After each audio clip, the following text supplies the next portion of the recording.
Good morning, Mansi. Good morning, everyone. Good morning, Rami. Welcome to a review of Fundamentals New 3 exam module. This is a webinar for 3 hours. So all the attendees are muted by default. So only the speaker and I will have the access to a talk in the webinar. So by the way, I'm Rami from MuleSoft. Right?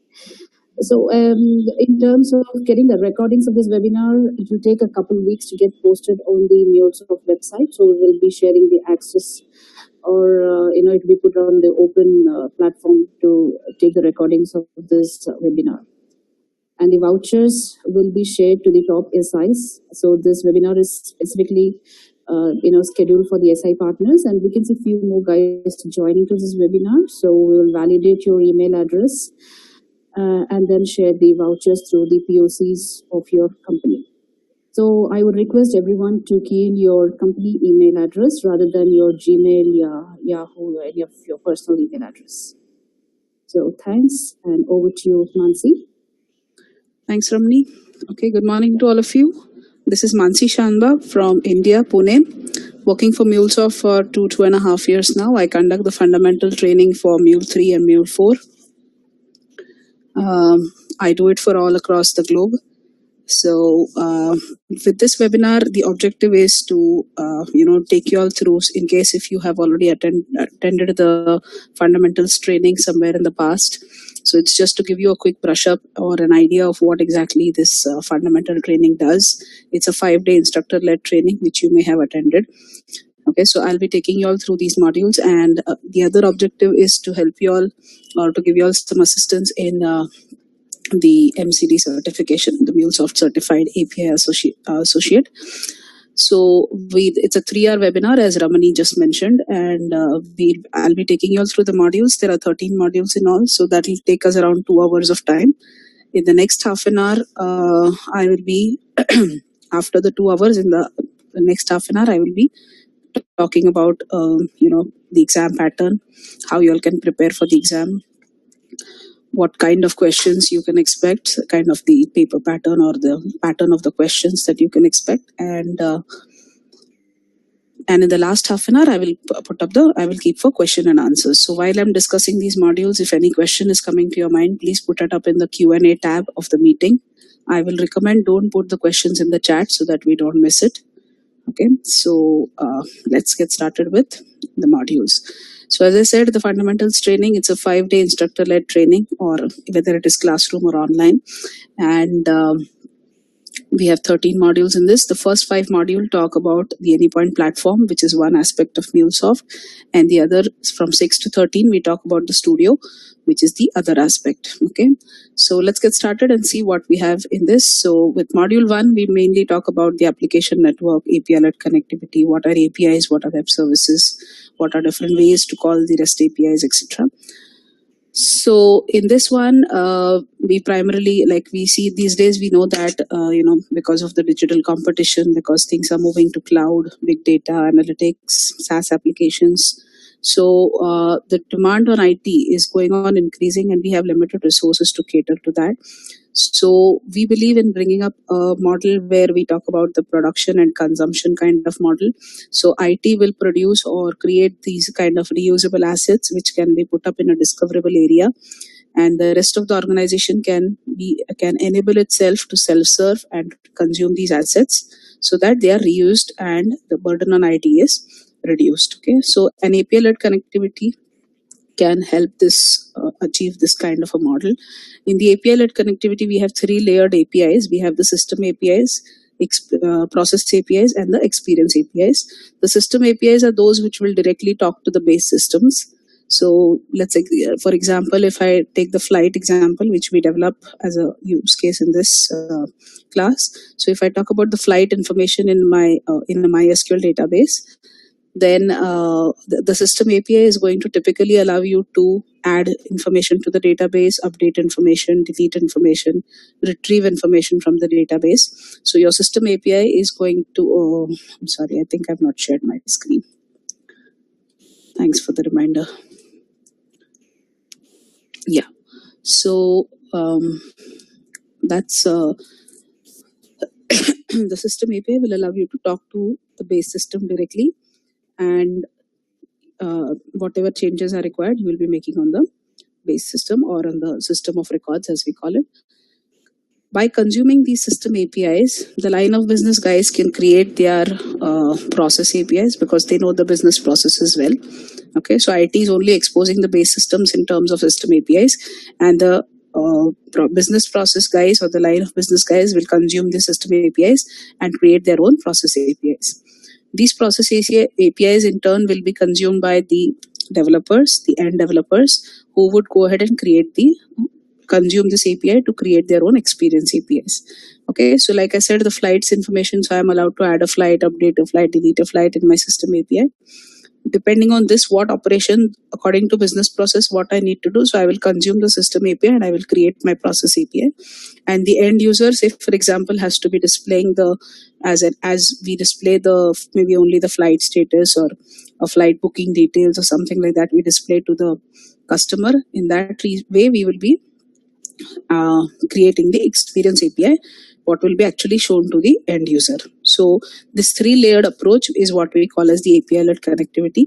And there is a team called as a Center for Enablement. It's a cross-functional team consisting of the central IT, the line of business guys, and the innovation teams.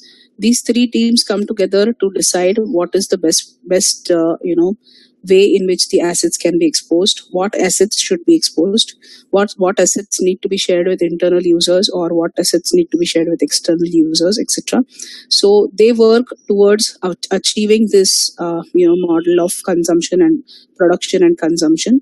So they are the ones who are responsible for the maximum asset consumption, and the more assets are produced and shared across with the organization and more they are consumed, the better is the success of the C4E. And as in when these assets are produced, they are shared and they are consumed, okay, the application network starts emerging or starts building up. An application network is nothing but network of multiple applications. So every project is going to add value to your application network because each project is going to connect 2 or more applications. And when you consume one API inside the other, you simply go on building up the application network. You simply go on connecting more applications with these connected APIs, and that's how the application network is going to emerge. Okay, so we talk these 2 concepts are explained here, and then we move into what are web services or APIs. So generally the term web service these days, generally the term web service and API are used interchangeably. So if you ask me the difference between a web service and API, is there's a very thin line between them. We can say that all web services are APIs, but all APIs are not web services. An API, if it is not available over the internet, we cannot call it as a web service. Okay, any service which allows 2 systems to talk to each other, to communicate with each other, to exchange data over the internet, we can term that as a web service or an API. So when a person is talking about or referring to an API or a web service, they could be referring to different parts of the API. So one of them could be the definition of the web service or the API. That definition is going to include information like what operations can that web service do? Okay, for those operations, what would be the inputs required? When we provide those inputs, what can the user expect as a response from it? And what is the format in which the data needs to be sent? Okay, so these will be the things which we will include in the definition file. This will not include any implementation or business logic to actually do those operations. So if you think about the flights, for example, my operations would be adding of a flight, getting the information of a flight, deleting a flight, updating a flight, etc. And if I need to add a flight, how do I have to send the data? What data I have to send? Whether I have to send it in JSON or XML? And when I send that data, what am I supposed to get back as a response? That is what we have in a definition file. How to add the data exactly is not mentioned there. That is in the implementation. So the actual business logic which is going to fulfill or going to accomplish your operations is the implementation or the business logic where it's written. Then the third part of it could be the proxy, which is you can think of it as a security layer which allows you to control access to the API. So these could be different parts of the API, the definition or the implementation or the proxy. We talk about that here. And then we see the difference between SOAP and REST web services. SOAP web services are more traditional. and they process data in XML. REST web services are somewhat recent. They are more simpler because they use the HTTP protocol. They process data in JSON, so they are lightweight and better suited for the smart devices that we are having these days. So okay, and since they are using the HTTP protocol, simple HTTP requests can be used to consume a REST API. So your HTTP methods and status code, all that apply here. So we discussed that. We see how to consume a REST API, an existing REST API. We do explore a few portals for it, where we can see like API directories and things like that. In this module, we do that. We also talk about the API lifecycle, which begins from, because since MuleSoft, we believe in the design first approach. So we talk about the lifecycle starting from the design phase. So first you complete the designing. Once you are ready with your design, then go for the implementation, test your implementation, and then you think about deploying and whatever managing of your API is required. So that's how the lifecycle is built up. So the important topics in this module are, as you can see, the Center for Enablement, the API-led connectivity, 3-layered approach, web services, REST, SOAP, web services, etc., and the API lifecycle. Moving on to module 2. In module 2, we talk about the Anypoint platform, the different components of the Anypoint platform. So Anypoint platform is the tool which is a unified platform or a tool or a collection of rather tools and frameworks which allows you to do multiple things with respect to your API. So if you look at the life cycle, if you think about the life cycle, it can allow you to do almost all the things that you can do in a life cycle of an API. So it can allow you to design, it can allow you to develop, it can allow you to deploy, register, version, monitor, manage. Everything can be done in the Anypoint platform. Although Anypoint platform allows you to do application development, we still do it in the Anypoint Studio. I will come to that in a bit. Okay, so the important components. Okay, we discussed the components of the Anypoint platform in this. So the components are primary components which you can see when you log into your Anypoint platform is the design center, the exchange, and the management center. These three things are visible when you log in. The design center in turn has two different tools. It has an API designer and a flow designer. The API designer is going to allow you to design your APIs. We talk about that in module 3 extensively. And the flow designer will allow you to develop your applications, your Mule applications. Okay. So I'll talk about flow designer in a bit. Okay. Once I complete the other components. So these are the two components of the design center. Exchange. Then the next one is the exchange. Exchange is a very important tool from the C4EAST perspective or from the application network perspective, because that is the place where we are going to put up our assets and we are going to share it with users. So it's like a central repository for the entire organization's assets, and that's the discoverable area. That's where people are going to look for. The people of the organization are going to look up on the exchange to see for a particular asset if it is present, and that's how if you don't put it up on the exchange, it's not going to be discoverable and it is not going to be reusable, or people will not be able to consume it. Okay, so ideally, whatever you have created, whatever are the assets of your organization, would be put up on the exchange, and we would invite users to come and have a look at the exchange and use the APIs according to their requirement and go ahead and consume it.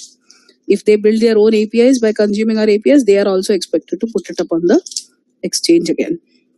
Okay, so the exchange by default, whatever we are putting up on the exchange is on what we call as a private exchange.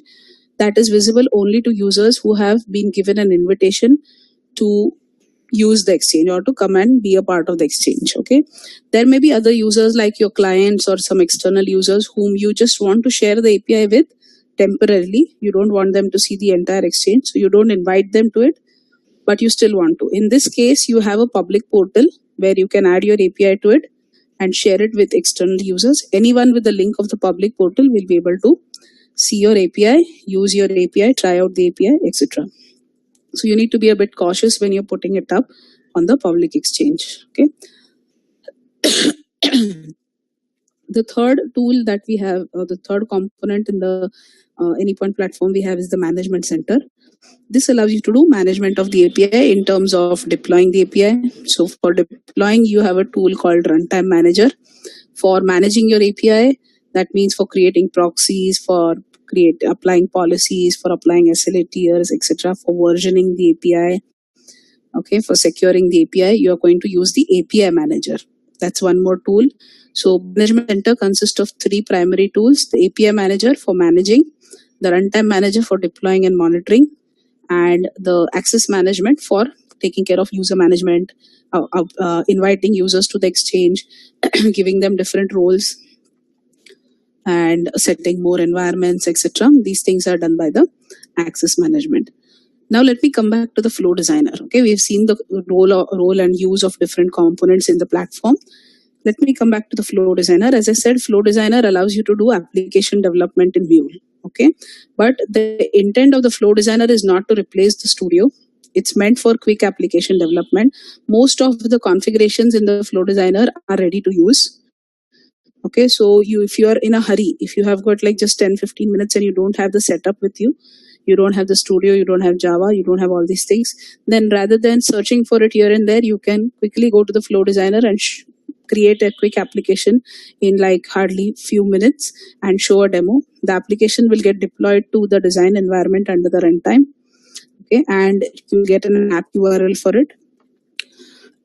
Another important thing about flow is going to use the Mule 4 runtime.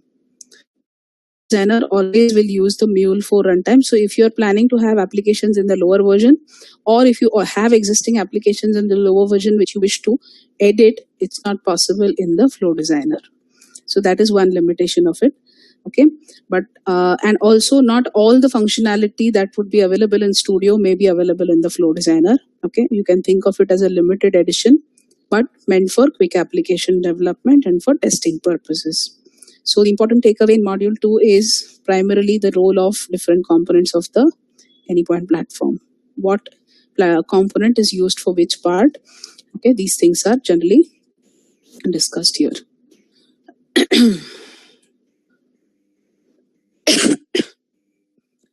Okay, someone is saying my screen is not updating. Is that the case? Ramni, can you confirm? Are you able to see my module 3?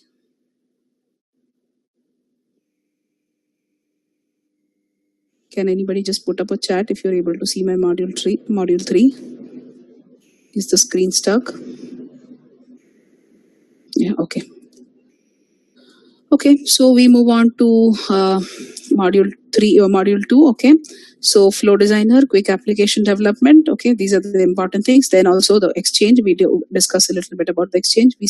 There are a few walkthroughs also in this. So later I'll be telling you all how you all can go into those walkthroughs and where you'll find the material and things like that. I'll be giving you information about it. Let's now move to module 3. Module 3 talks about designing of APIs. So till module 1 and 2, we talk more theoretical concepts. Okay, flow designer has got a couple of walkthroughs. So we show you how to create an app in the flow designer. Okay, but the real objective starts from here. Okay, the real application development or the life cycle of the API starts from here. All the participants go ahead to start creating their own American API in this module. Okay, so this talks about designing. When it comes to designing of REST APIs, unlike the SOAP APIs, which have a standard, SOAP web services have a standard language, which we call as the WSDL for documenting the API. We do not have a standard in REST APIs, so we can use different options. One of them is RAML. And because it's a top-down approach, we propagate or we recommend using the RAML. Excuse me. So one is RAML. Second is the OAS, the Open API Specification, which was earlier called as Swagger. That is also one more option. You can use Blueprint, Apiary's Blueprint. That is an option. If none of these you're not happy with any of these, you can simply have a handwritten code which explains what your API does. That's also all right. As MuleSoft, we provide support for RAML and OAS. Okay, if you have a API design in that, we will be able to use that design in the MuleSoft. Okay, but when we design it in the API designer, we primarily, as I said, work on RAML because it's a top-down approach. We believe in the design first approach. That's why. So we go ahead for writing the RAML in this one. So RAML is based on the JSON and YAML standards. Hierarchy is specified by indentation here. So indentation needs to be taken care of. Okay, so every resource begins with a slash all the methods that belong to that resource are going to fall under the level of indentation under that resource. I see some of you raising your hands. I will not be able to unmute you all and allow you all to talk. So if you have any question or if you wish to share anything with me, please put them up in the Q&A tab. Okay, this is for anyone who has joined new. If you have any questions to ask me, I will take it up. I'll be doing a Q&A session at the last half an hour. So if any questions come to your mind, please put them up on the question and answer tab. And if you wish to ask, just share something with me, you can put it. I mean, if you want to tell me something, just put it up on the chat. Yeah, so top to bottom approach for API using RAML is, that's what we meant, no? Design first. Okay, when you are using a bottom up approach, you will do the implementation and then somewhere later you will write the design. We believe in writing the design first. So that's why we do the designing. Excuse me.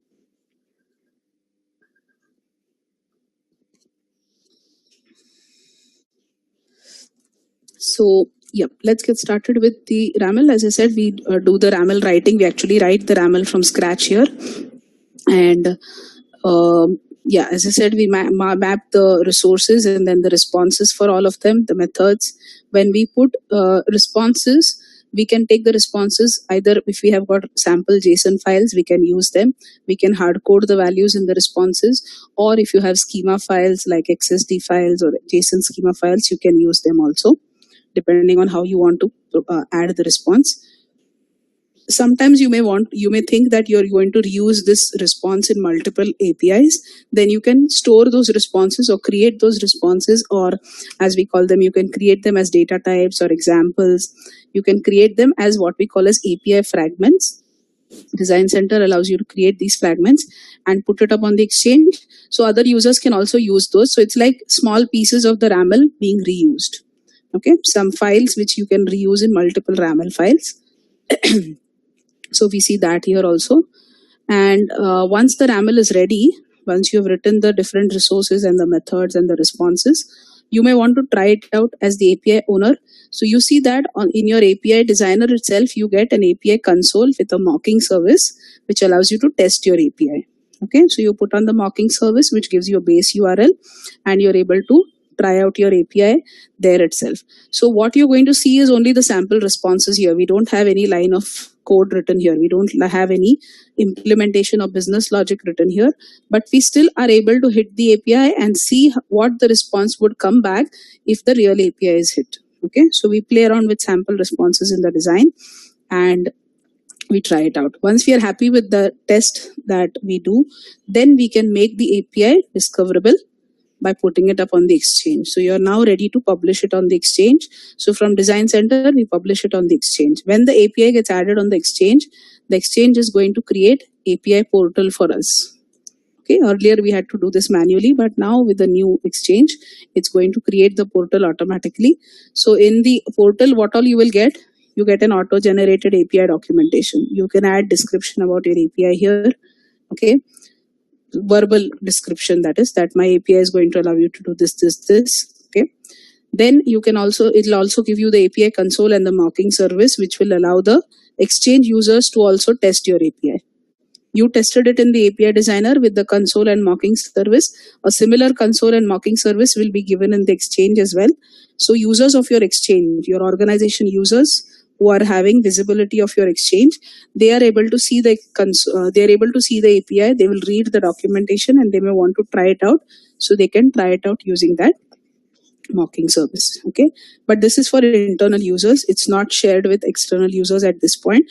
If you want to share it with external users, or you want to put it on the public portal, then you need to share the API and say add it to the public portal. Okay, so when you have it on public portal, anyone who has link to the public portal will be able to try out the API there. So the portal will be shared across on your API portal of the API will also be shared across on the public one. So it will be visible to internal and external users, both of them. Okay. So in this module, what are the important topics that we see? We see how to write the RAML, the different aspects. So all resources, methods, response. Whenever you want to define a query parameter, it will come under the method, where the query parameter is supposed to be passed, and a URI param will be a sub resource. Okay, so you need to understand difference between these two. How to define your fragments. Okay, so concept about fragments, how to publish your API to the exchange, and how to add the API to the public portal. These are the important topics here. Then module 4.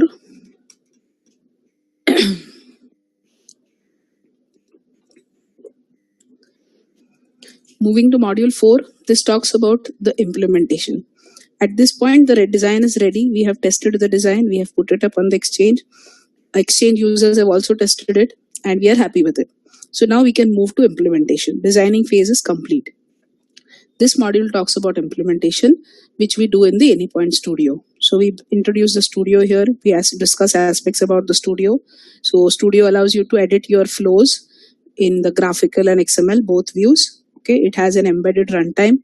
So you don't need to have some external server configuration for deploying your Mule applications. You can deploy it in the studio itself and test the applications then and there. Okay, we also talk about a few basics about the Mule message object. So we talk about the flow. Okay, what your Mule applications will have one or more flows, and every flow will have a source, a processing section, and a error handling section. The source of the flow decides how the flow is going to get invoked and how how that request is going to come in. So for example, if it's an HTTP listener which is in the source, a request from Postman or from Advanced REST client or something like that is going to hit this flow. Okay, so when you're sending the request, you will be sending a URL, you will be sending a method, you will be sending a query param, maybe URI param, some headers, things like this. So all that information which comes in from that source is going to come in as inbound properties over here. Okay, we discuss more on this in the module 6. So just a brief of the Mule message object we discussed. So inbound properties, outbound properties, payload, all that basic things. But I will discuss that more in module 6 in detail. So we show you that here. Then we jump to the database connector where we actually hit the MySQL database, because what we were playing around in the design center was just sample response of the flights. We actually have the flight data in a MySQL database. So we hit the MySQL and we get the flights information back. What we get back is the output of the database in terms of the fields of the database, but the API expects it in a slightly different format. So at this point, we see a quick glimpse of the data weave or the transform message, which allows us to transform it according to what the API requires. So we do a drag and drop between the input and output and get the fields back. So till this point, we are having the implementation ready. The flights are coming back to us correctly. Then at this point, we bring the design from the design center into the studio. Okay, so when you copy or when you import the design from the studio, from the design center into the studio, there is a component called API Kit component, which creates a couple of things for you. Okay, so that is going to do the work of bringing the RAML in. So your RAML and all the files associated with RAML are going to come into your studio. They will also create an XML file for you. That XML file will hold what we call as the API Kit router, the API Kit console, and the scaffolding flows. Okay, so the API Kit router is like a single point of entry to your application, so that you don't have multiple point of entries and you don't, it doesn't lead to errors and ambiguity.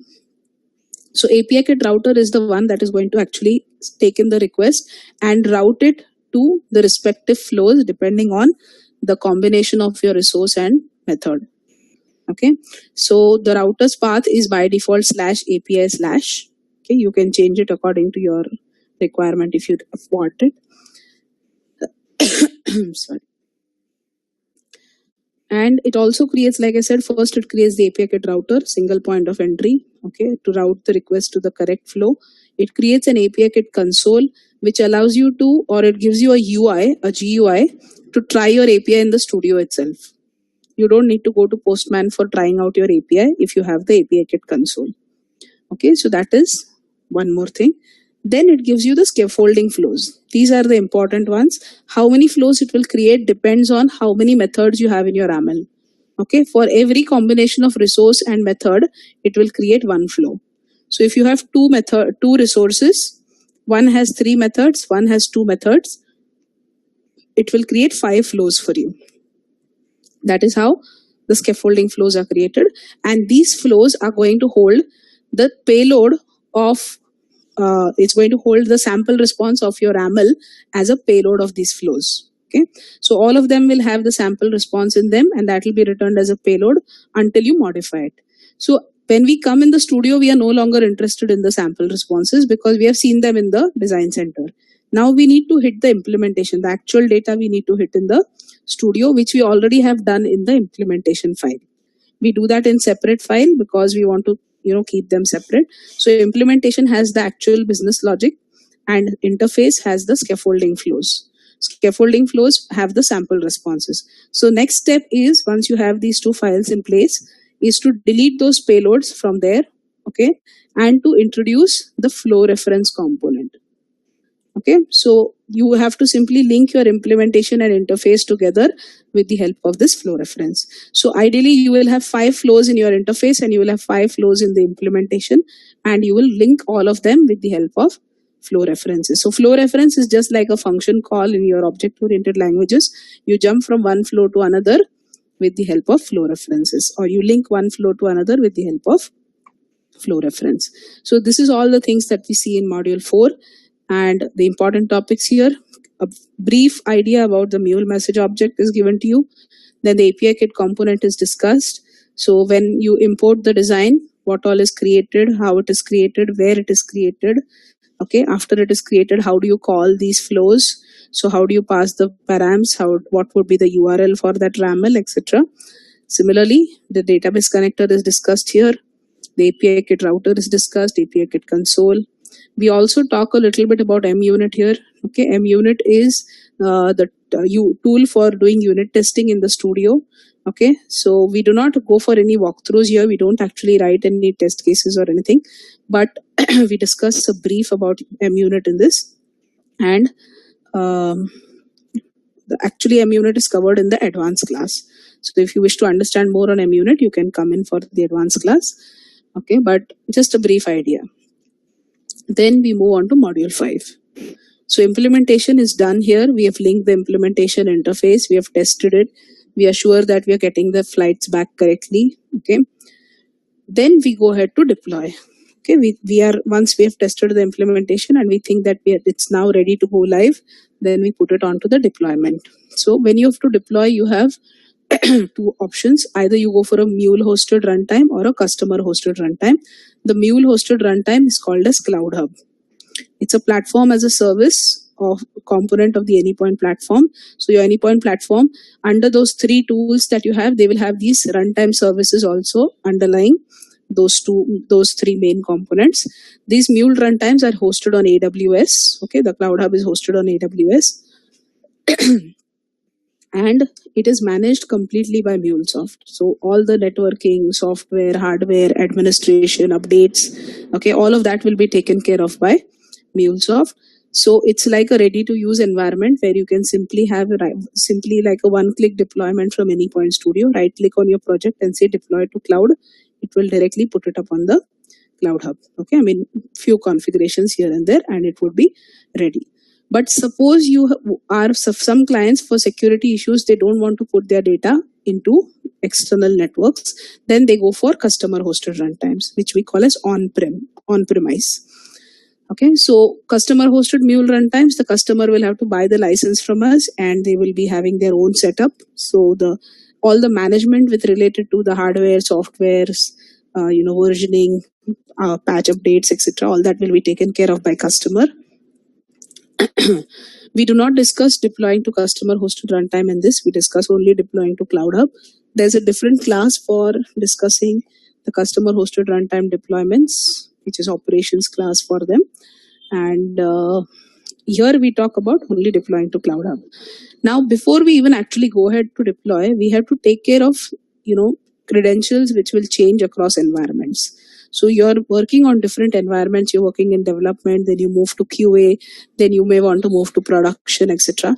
So your host names, your port names, your username, passwords, etc. These things may change across different environments.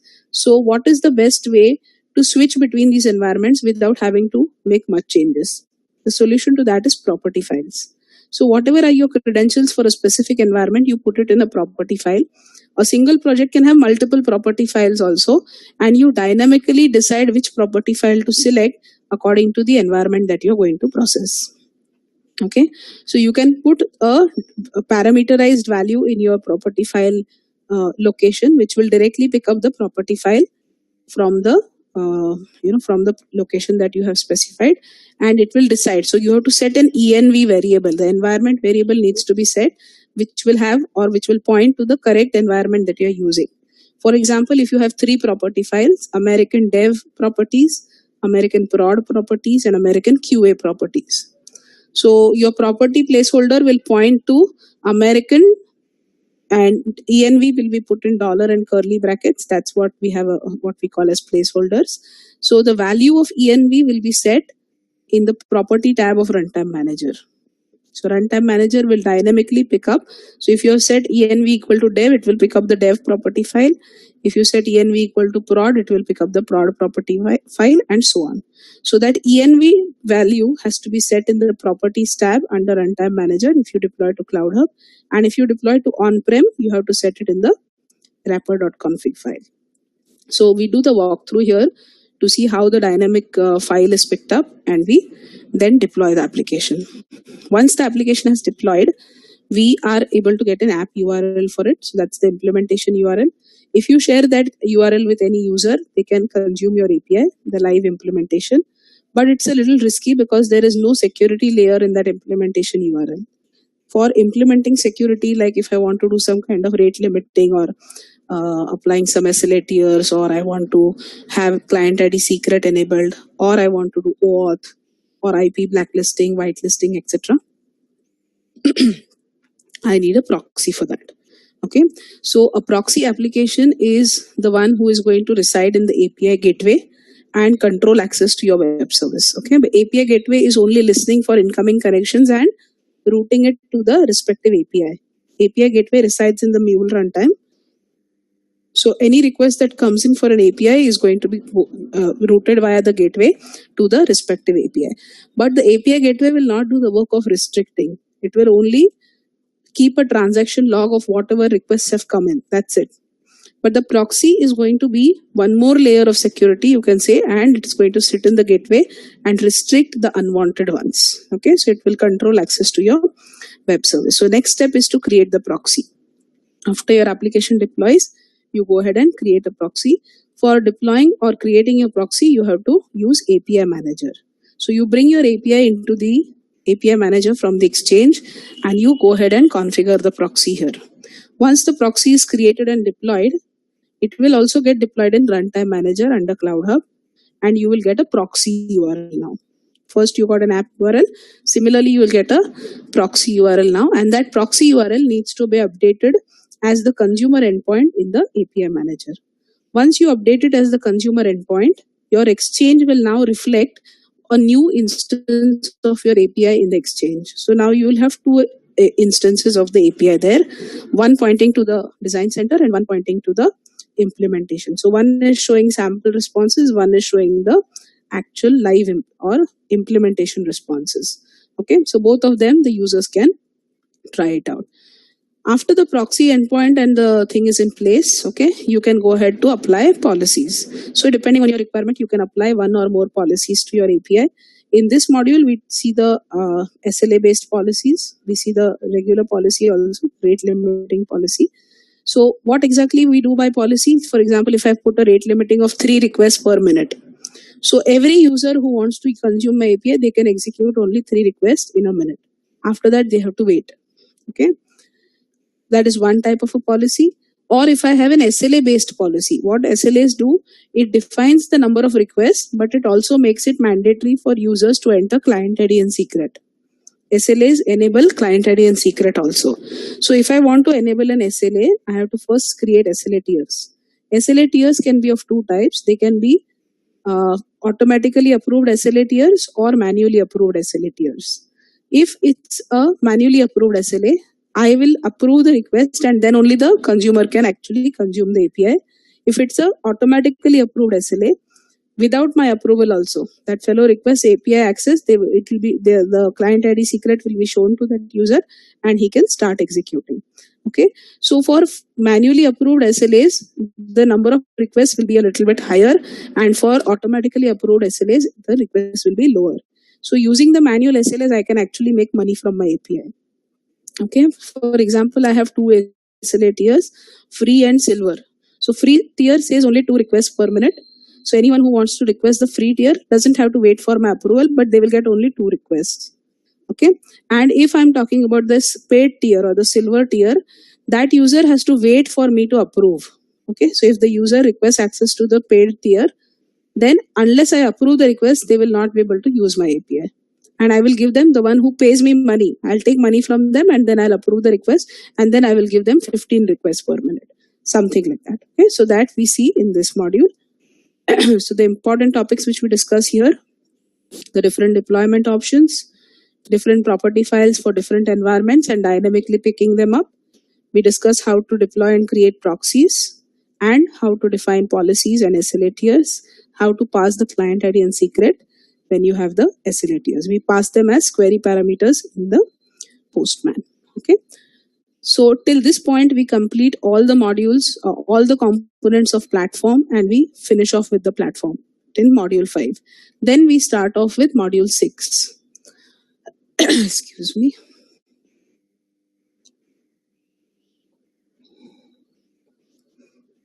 Okay. From here, the actual application development concepts start from module 6.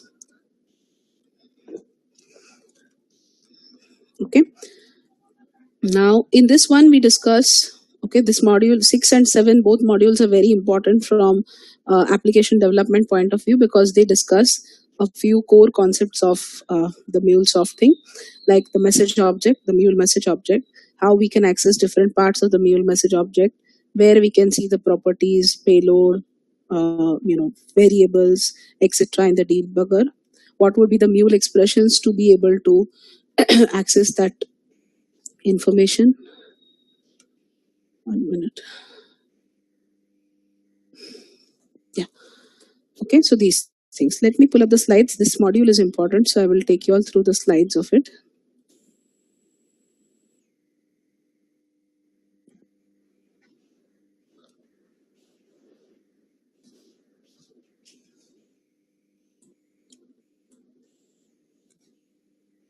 Okay, so yes, coming to this one. So this module talks about, first of all, it shows you the debugger. Okay, so this is like your debugger tab. This shows you the Mule message object. If any exceptions come up, the exception object is also shown here. You can understand what class has thrown the exception. We'll talk about this in the error handling thing. And on this side, you've got different tabs. You've got the inbound properties shown here, the variables shown here, the outbound properties shown here, session variables, record variables. You can see all this information in different tabs. Also, when you see this blue line, okay, at a particular processor, and it indicates that this is the processor which will execute next. It is not yet done.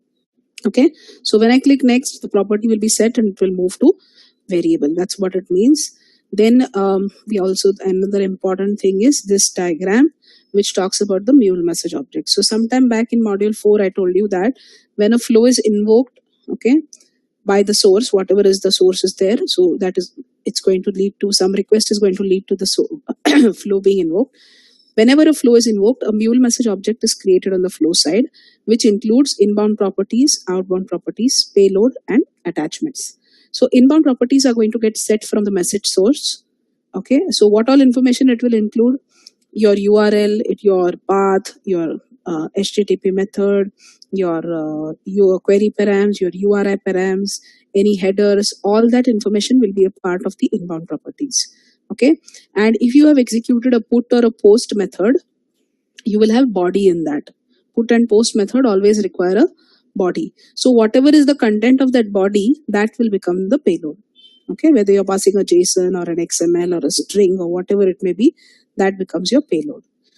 Outbound properties are not set from the source, they will be added by us. Inbound properties are set from the source and they are immutable. You cannot change the inbound properties, they will remain and persist throughout the flow. Outbound properties will be created by us. So when I want to pass something back as headers, okay, back to the request, I want to pass it back as headers, I have to use outbound properties. So if a request comes in like this with some headers, these headers will be available as inbound properties, and the data of the request will be available as the payload. And when the flow executes and it's going to return the response back, the headers will go back, the outbound properties will go back as headers, and your payload will go back as the data. Okay, this is how it executes. Then the payload. The payload is the core of the message, the actual data that your flow processes. It can be a Java object, okay, it can be a string, an input, input stream, a byte array, or a map, or anything, depending on how you have it, okay. If you do not have a payload set from the source, suppose when the request comes in, there is nothing passed in the body and it's a null payload, then how do you manually set the payload, or how do you hard code the values? By using the set payload. You can use this to manually set a payload. If you want to return anything as a header, you can pass it as a property. It will be available under message.outbound properties. Okay. So this walkthrough shows you how to set your payload, how to set the property, how to use the logger to print specific information on the console, etc. And this walkthrough takes you through the debugger as I just showed you. The default port for debugger is 6666, which can be changed if required. Sometimes if your debugger is not functioning correctly, you can change the port to something else of your choice from the run configurations. We show you that in this walkthrough. Then the Mule expression language. This is another very important thing because this is practically written in all the elements. You can write it in any element of your choice to access a specific part of the Mule message or of variables or your server or Mule app or whatever. Okay, so these Mule, the expressions are written typically in pound and square brackets, pound sign and square brackets, and they hold context objects. Okay, so they will hold something of this type. So server dot, mule dot, app dot. When you put this dot, the autocomplete will show you what all options fall under these context objects. For example, if this is my mule message object with these inbound and outbound properties, I can access the inbound properties by saying message dot inbound properties dot host or something like that. I can access the outbound properties by message dot outbound properties dot content type host, etc. And payload I can access like this. I can say message.payload or I can say only payload also. Only payload is a shortcut for message.payload. So that will also work. So for example, if you want to access the item totals of the payload, you can access it in this way. You can convert the payload to a string like this. If your payload is a map, you can also query it in this manner. Along with the context objects, you can also have operators or the empty to check for null or something. You can also write XPath and regular expressions. Depending on how you want to write it, there's a large variety in the MEL. Okay, so this walkthrough shows you a few examples about how you can access the specific parts of a Mule message object with the help of Mule expressions. Okay. Then the last thing that this module talks about is variables. We have three types of variables. So we have flowvares, which we call as flow variables, session variables, and record variables. Okay, record variables are discussed a bit later in module 13. So towards the end of the course, we talk about record variables because they are used with batch processing. So we discuss it in that module. In this module, we bother only about the flow and the session variables. This element, only variable, creates a session variable, and session variable, this element will create a session one. Difference between the two. Okay, the name suggests that this one will be available only inside a flow, and session variables can persist across some but not all transport barriers. So we talk about transport barriers in the next session, in the next module. Okay, I'll come to that. In this module, we only understand how to create the session or the flow variables. Okay, so this diagram explains a little bit about the variable persistence and property persistence. You will see that if you have any inbound properties which are set from the message source, they will be available inside the flow. Okay, if you have a flow variable which you have defined, they will be available inside the flow again. They will be declared inside and be available inside. If you have any outbound properties defined, they will be returned back from the flow. Okay. And if you have session variable, the session variable may be declared in the flow because it can cross a few transport barriers, it can go outside the flow, and if it's from a different flow, it can come in from the outside of the flow also. That's why this line is shown like this. Okay, this module or this walkthrough takes you through declaring of the variable and session variable and how to see their values. Okay, so this module, important topics, detailed information about the mule message object, its contents and structures, the debugger and its port, how to set your payload, your properties, the outbound properties, that is, different aspects of the mule expression language, defining and viewing flow and session variables, and we do discuss the scope to some extent. But mainly we discuss the scope in module 7. Okay, now module 7 is again a very important module because it talks about, again, some important concepts here. It talks about structuring mule applications in a more efficient manner for better readability, for reusability, for better organizing your project. Okay, so usually you have got multiple flows in a project. Okay, so what are the different types of flows that we can have? One of them is regular flows, which we see till this point. So if you look at the mule palette in which you drag these elements and the components from, your mule palette has two different options for flows. There's a flow and a subflow. That flow is called as a regular flow and the subflow is the second one. Difference between flows and subflows. Flows have three sections: source, process, and error handling, and subflow has only process section. Subflow does not have a source, it does not have the error handling section. That's the reason you cannot invoke a subflow on its own, because there's no source, you cannot invoke it. So it has to always be invoked via flow reference from another flow. Okay, so you can think of it like a private method, which will be invoked via one of the public ones. Similarly, okay, sometimes you will see that there are regular flows, but they have empty message sources. It's a regular flow only. It has a source section, but the source section is kept empty. In that situation, it is called as a private flow. Okay, private flows are flows with empty message sources. So what is the difference between private flow and subflow? Private flow will have its own error handling and subflow will not have its error handling. Okay, but both of them cannot be called on its own because they don't have a source. Here the source is empty and this doesn't have a source at all. But so how do you call private flows and subflows? You have to call them via flow reference in other flows. So actually speaking, we have three types of flows. We have a regular flow, we have a private flow, and we have a subflow. So that's one important concept which we discuss here, different type of flows. Then we talk about, the processing strategy. So let me pull up the slides one more time.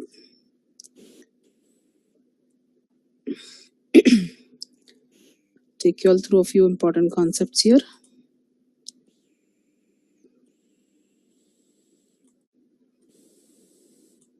So like this, okay. You have a regular flow A, which invokes, and there'll be a thread which invokes this when, which executes this flow when invoked. That same thread is going to go to subflow B, execute it and come back. Again, continue in flow A. Then it comes here. Again, that same thread will go to subflow B, execute everything and come back. So subflows are always synchronous and flow references are also always synchronous. By synchronous, we mean that they will be executed by the same thread. So the thread which invoked the flow, that same thread is going to execute the subflow and come back. Because it is synchronous, when you're moving from one flow to another, you don't lose any information. Similarly, when you come back from this flow into the flow A, you don't lose any information. All this information will also be carried forward here. Okay. So these three processors will be executed like as if they were exactly a part of this flow. It will not be treated separately because of the flow reference. So subflows are executed exactly as if they were in the calling flow only. Subflows are always synchronous and they inherit the processing and the exception strategy from the calling flow, from the flow which triggers it. Okay, this is an important takeaway. Whereas if you see the flows, regular flows, they have their own processing strategy, they have their own exception strategies, error handling part. The processing strategy can be either synchronous or asynchronous, and it is always asynchronous. By default, it is asynchronous. Only if your flow is a part of a transaction or if your source is a request response, in that situation, it will be synchronous. Otherwise, it will always be asynchronous. Okay, so what exactly we mean by that asynchronous and synchronous? Every flow that we have in Mule, in your Mule application, has 3 thread pools: the receiving one, the flow processing, the dispatching. So if you see a synchronous flow, only the receiving thread pool will be used. A thread from the receiving thread pool will receive the request and will execute the whole flow and dispatch the response also. But if you think of asynchronous flow, it will decouple all the 3 thread pools. So receiving thread pool will receive the request, pass it to this one, it will process and it will pass it to this one. Okay, so you can achieve higher degrees of parallelism if you have an asynchronous flow, because all 3 thread pools are working parallelly.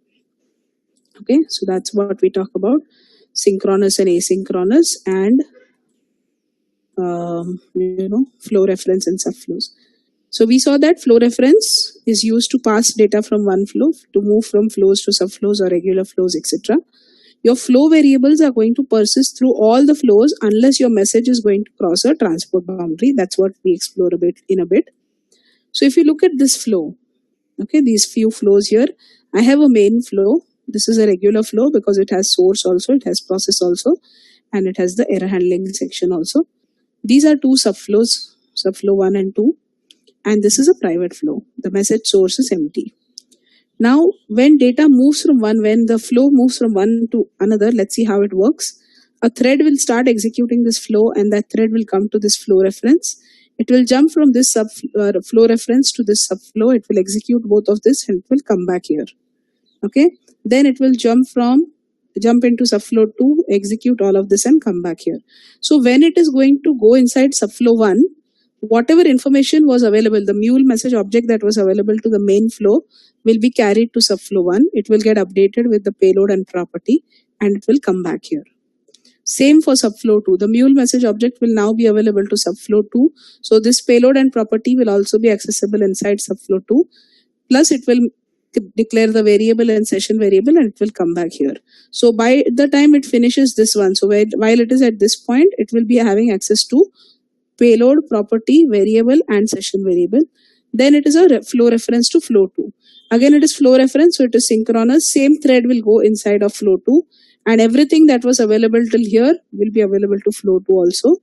It will set a new payload, it will override the existing one, the logger will print it and it will come back. Okay, so what we understand by this walkthrough is whenever you go from one flow to another flow via flow reference, whether it's a subflow, whether it's a private flow, whether it's a regular flow, flow reference is always synchronous. So same thread is going to execute everything and you will not lose any information here. What information I'm talking about is inbound properties of the main flow, outbound properties, flow variables, session variables. All this information, whatever is there from the start till the end of the flow, it is available to all of these as it is. Okay. So that is the important takeaway of this. This walkthrough is very important. Then we see the transport barriers. Okay, this one is not considered as a transport barrier. It's just a flow reference like a function call. So you just jump from here to here. Okay, as opposed to this, in earlier days when flow reference did not exist. Okay, in Mule 3. The flow reference were introduced in Mule 3. So before that, when flow reference did not exist, if we would have to pass data from one flow to another, we would have to use VM endpoints. Okay, so VM endpoints it uses the Java virtual machine. So it uses in-memory queues to communicate between 2 flows. Okay, and it can have an inbound and an outbound endpoint. It was used in earlier releases. We don't need to use it now because flow reference is now existing and we use most of the times we use flow reference to go from one flow. Now VM is mostly used to tune the performance of the applications by, when you want to make it asynchronous, because flow reference is synchronous. So for achieving higher levels of parallelism at times we can use the VM transport. But how to use this to tune the performance, again we cover it in the advanced course here. So when you have used a VM, the flow will look something like this. There'll be an outbound endpoint which will go searching it will go searching in memory for an inbound VM, and both of them will be listening on the same queue name. Excuse me. And once it finds this information, once it finds that inbound connection, it will connect to that. because this is asynchronous, transport barrier is always asynchronous, a new thread will start executing this flow too. Okay, a new thread is going to execute this. So when it's a new thread, it is going to lose some information from here. Now, what information it will lose and what information it will carry, that is important. So inbound properties of this flow are not accessible to this flow. Flow variables of this flow are not accessible to this flow. Okay. Session variables of this flow will persist in this flow. So if you try to access the session variables from here, they will be available inside of this flow also. Outbound properties of this flow will be converted to inbound properties in this flow. I will repeat, inbound properties not accessible here, flow variables not accessible here, session variables are accessible here. Inbound properties from here will get converted to, outbound properties from here will get converted into inbound properties. This is the behavior of VM. Okay. After this whole thing executes and it comes back here. Okay. At this point, your inbound and outbound properties are permanently lost. You only have access to flow and session variable because it's the same thread that is executing. So that is there in memory and it will be available. So this is the behavior of the VM. You also see the HTTP transport barrier over here. So in place of these two VMs, you will have a HTTP request. Here there will be HTTP request. Here there will be HTTP listener. So this HTTP request will go searching on a particular path and it will connect to this listener. Okay. And again, same thing, new thread will execute this flow. So what is difference between VM and HTTP request? Rest everything is same. Additionally, the session variable will not persist. So you were able to access session variables here that you will not be able to access when HTTP transport barrier is there. Okay.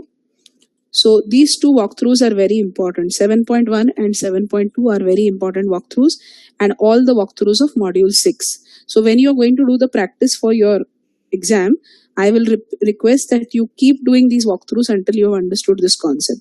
The persistence of flow variables and session variables and properties, etc. This thing should be very clear to you all over here. Okay. So for that, you can just do those walkthroughs multiple times. And when you're doing the walkthrough, do it in the debug mode. And after you switch from one element to another, every time you see all the tabs. So whether inbound properties have changed, so outbound properties have changed, flow variables are accessible or not, session variables are accessible or not, keep checking that and you should be good. Rest of module 7, these were only the first two. Rest of module 7 talks about the best practices of creating the Mule project in terms of structure. So where to keep the, where to keep which files, where to keep your global elements. We ideally put all the global elements under one configuration file. We put all our sample data, which is required for transform, under the source test resources. All the flows will be under source main app. Or your property files will be under source main resources, like this. So different structures, which folder should hold what information, that we see in the remaining part of it. We also create a deployable archive and we see when we create a deployable archive or we export a project as a deployable archive, what content is included in it and what is not included in it. Okay. Then if we have to ever share resources between applications, okay, so for example, if I have a database configuration which I will be using in multiple projects, so I can create that database configuration in a Mule domain project and use that domain project in all other projects. Okay, so that the same configurations I can simply reuse in other places. That's the another. We don't do walkthrough on this, on the domain project thing, shared domain, but we just explain it conceptually. Okay, so important topics here, as I said, the different kind of flows, then how flow reference works, how HTTP works, how the VM works. Okay, what are the scope and persistence of different variables and different properties? What are the best practices of project structure, where to keep your files and folders, and the deployable archive, how do you create it, what includes in it, and domain projects. Okay, so that's your walkthrough. That's your module 7. Let's move on to module 8. Module 8 talks about consuming web services. Okay, this is a pretty simple and straightforward module. It's not very complex like the previous two. This talks about consuming the REST API okay, and the SOAP web services. So here we consume a REST API for getting the United flights. We consume our existing American API for getting the American flights, and we consume a web service, the SOAP web service for Delta, to get the Delta flights. So only important thing that you need to understand here is when you're going to execute or consume a REST API, you first need to see if there's a connector for it. Okay, so if you want to execute a Salesforce API, you don't have to write HTTP request. You have to do it from the Salesforce connector. So connectors will come bundled up with all the services for that API. If you do not have a connector, then you see if you have the API in the exchange. If you have it in the exchange, you can just pass the root RAML URL and you can get all the information about the host, port, operations, params, etc. Everything it will understand from the RAML. If you don't have both of these, only then you need to go for manual configuration, which is done by a HTTP request. And when you are doing it manually, you need to know how to pass information. If an API requires information as a query param, how to pass it. If it requires as a URI param, how to pass it. If it requires as a header, how to pass it, etc. Such kind of information we see it here. And then we move on to the Delta. We consume the Delta web service by using the web service consumer. We just pass a WSDL to it and it will take care of everything.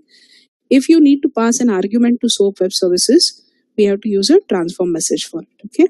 At the end of this module, we are able to see all the flights of United and American and Delta coming back in a common canonical format. We transform it to return all of them to return the same fields. Okay. If they are returning different, we transform it to return the same kind of fields. Then the next important one is the error handling.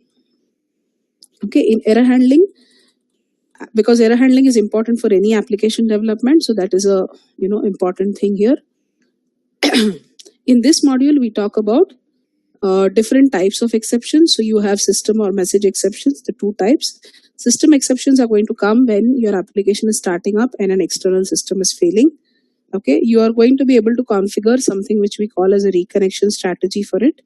Okay, in the reconnection strategy, we can specify how many times to try to reconnect and after how many milliseconds. And the default values for that are 2000 milliseconds and 2 attempts. Okay, you can change that according to your requirement so that your application startup will not fail immediately. Then we talk about messaging exceptions, which come up after the flow has invoked, the flow is processing and something goes wrong. Now you can write a exception strategy for this, but if you do not write, the mule's default exception strategy will be used. Okay, and it is going to stop the execution and log it. It's going to stop executing your flow and log the exception somewhere. If you are in Studio, it's going to log it in the console. If you are in Cloud Hub, it is going to log it in the logs tab of the runtime manager. If you are in on-premise, if the application is in on-premise, it will be logged into the logging files in your one of the folders.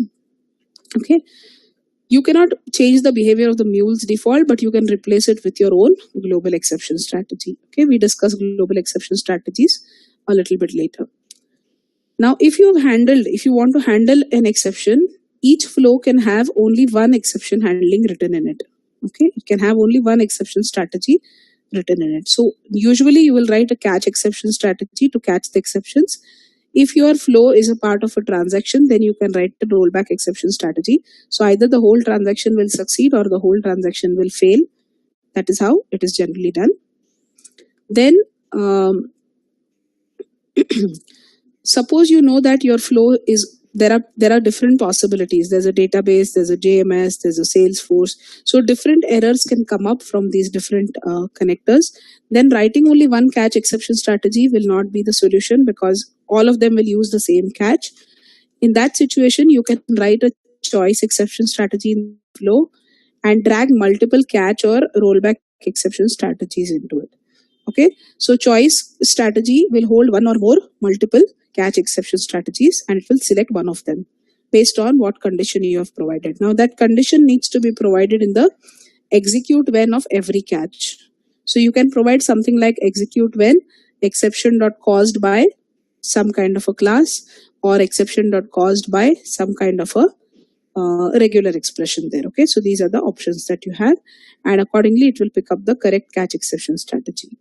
Okay, and all flows can have their own, all regular flows can have their exception strategies, but subflow cannot. So if it's a subflow, it will always rely on the parent flow to be able to consume or to be able to do the error handling. Let us say you have got one parent flow and you have got a private flow. Okay, private flow can have its own error handling, or it is another regular flow which you are calling via flow reference, but there is no error handling done in that. Then in this situation, if your error is not handled in the child flow, if your flow which you are executing doesn't have an exception strategy, then the strategy of the calling flow will be used. Okay, so the error will bubble up to the calling flow and it will execute that exception strategy in it. Okay, so this is how you handle the different errors. Then you'll realize that at some point multiple flows need to use the same exception strategy. So you can create global exception strategies, okay, by putting them outside a flow. Typically you'll just push it outside the flow, or you will keep it in a global XML. Once you have a global exception strategy, then you can use reference exception strategies to refer a global one. So multiple flows can have reference to the same global exception strategies according to your requirement.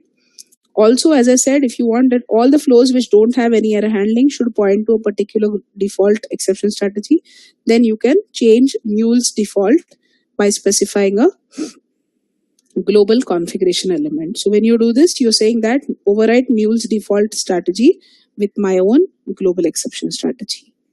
Okay, so these are the things that we discuss in this module. The important topics here would be, how you can, what are system exceptions and reconnection strategies, how do you configure them, messaging exceptions with respect to catch and choice exception strategy, handling different kind of exceptions, global strategies and referencing them with reference exception strategy.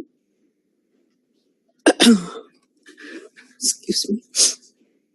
And again, scope of the exception strategies. So if you are handling it in parent, if you're handling it in child, if you're handling it in both places, if you're not handling it anywhere, etc. Different scenarios. That is module 9. Okay. Then we move on to module 10. Again, a pretty simple module as such. Talks about flow control. You've handled errors. Your implementation is ready at this point. You are able to hit the United and Delta and American. Okay. So usually your flow is going to be left to right. Your flow will execute left to right unless you have a flow control. So we see 4 different options of flow control here. Conditional routing with choice. So multiple conditions will be given and multiple routes will be given for each condition. Okay, so any one route will always execute in choice. No matter what, only one route will execute in a choice. If all your conditions are false, okay, if none of the conditions are true, it will go to default. There is always a default in a choice. Okay, if one of the condition is true, it will execute that and move to the next processor. If multiple conditions are true, it will execute the first one, which is true, and go to the next processor. Okay, so that is with respect to choice. Then if you want to multicast messages, the next flow control is multicasting of messages using the scatter gather. So scatter gather is going to scatter the mule message object to multiple routes. All of them will concurrently execute in parallel, and the result of all of them is going to be returned as a collection. So you can assume that suppose your scatter gather has 3 different routes. Okay, 3 different routes are returning a result. Each one of them is returning an array of set of fields. Okay, so you can think that the scatter gather, when it completes, if all of them successfully return the array, it will combine those 3 arrays into one array. I mean, it will give you one array consisting of 3 different arrays. So a collection of the results is returned. Okay, so it will club all of them together and it will give it to you. So this is a more nested structure. There's an array inside that. There are again 3 arrays. So we would want to flatten it out. Usually we write a data we flatten operator after the scatter gather if we want to flatten that and get a more flat or a less nested structure as such. When we flatten, if we may want to change the format, we can do that. We may want to do some kind of sorting or filtering or things like that. That things can also be done. Okay, this was with respect to if the scatter gather all routes are going to succeed. Let us say that one of the route fails in scatter gather. Okay, so you are expecting that all three will return an array, but something went wrong in one of the roots and it did not succeed. But there was an error handler in it. Okay, and the error handler returned a message, which is a java.lang.string. So two roots are returning array and one root is returning a string. So scattergather is still okay with it. As long as error did not come back, scattergather will combine those three and the array will give you two arrays. The main array will have three objects. Two of them will be arrays and one will be a string. So till here also it's fine. No error. But somewhere down the line after the scattergather, when you're going to process, the processors are going to expect an array list to come back. In between, if a string comes back, it is going to fail. Right? So usually what we do, we will apply filters. Filters are going to check for a particular expected type. If it is not according to the expected type, then it is going to silently drop the message.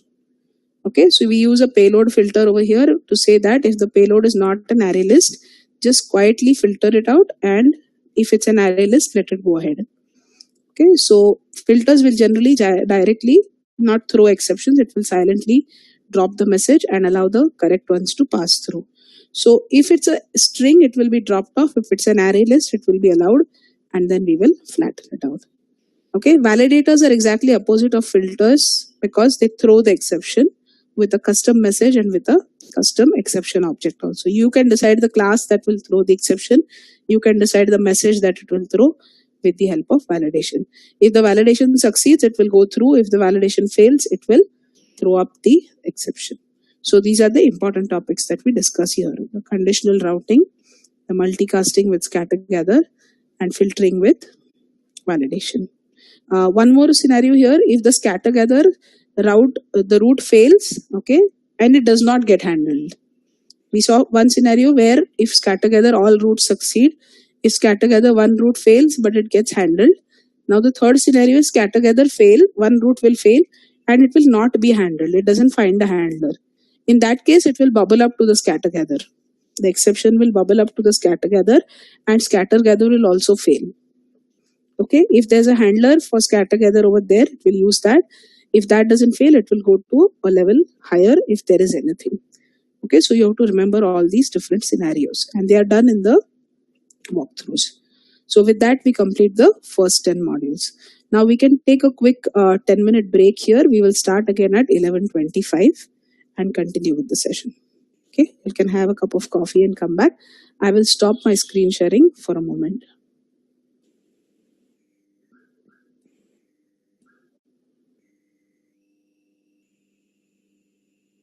Let's get started with module 11.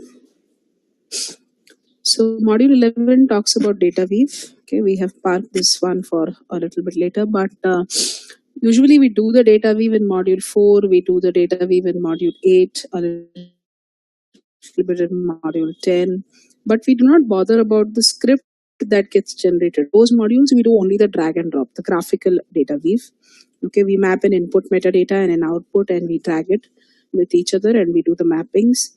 When we do these mappings, a script is generated, but we don't really bother much about it at that time because we park it for this module. But at the end, we expect that the participant should be comfortable writing with data weave. Okay, simple data weave at least. Data weave is actually very fast. There's actually a separate class on data weave altogether if you want to excel in that. But this one talks about a few basics and a little bit complex script writing. Not complex, I wouldn't call it. It's actually the basic ones. But it may look complex to someone who's looking at it for the first time. So it does talk about, how to write the scripts for transforming from one type to another. So in short, data weave is a JSON-like language which is used for transforming between two types. Now it could be changing the format. So you're changing from XML to JSON or JSON to Java or something like that, or without changing the type of the format. So JSON to JSON, but with a different structure altogether. So you modify the structure. So it's not just, changing between one type. It's not just converting from one type to another. It's a lot more than that. So when you're transforming, you can change the field names, you can concatenate fields, you can filter, you can sort, you can eliminate duplicates, you can flatten, a lot of stuff. You can do conditional stuff, you can call functions, you can transform it into objects and things like that. So many things can be done out of this. Okay, so let's go ahead and see it in the slides, what exactly this module talks about.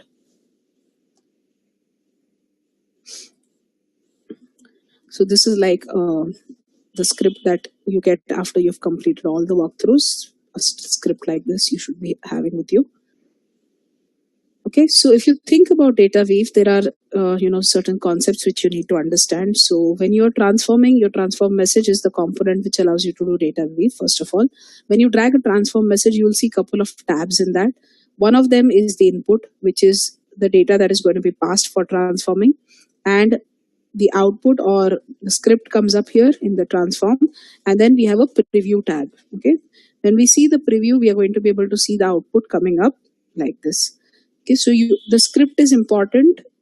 The input metadata allows you to see the output. If you have input metadata with you or you have payload with you, you will be able to see the output in the preview.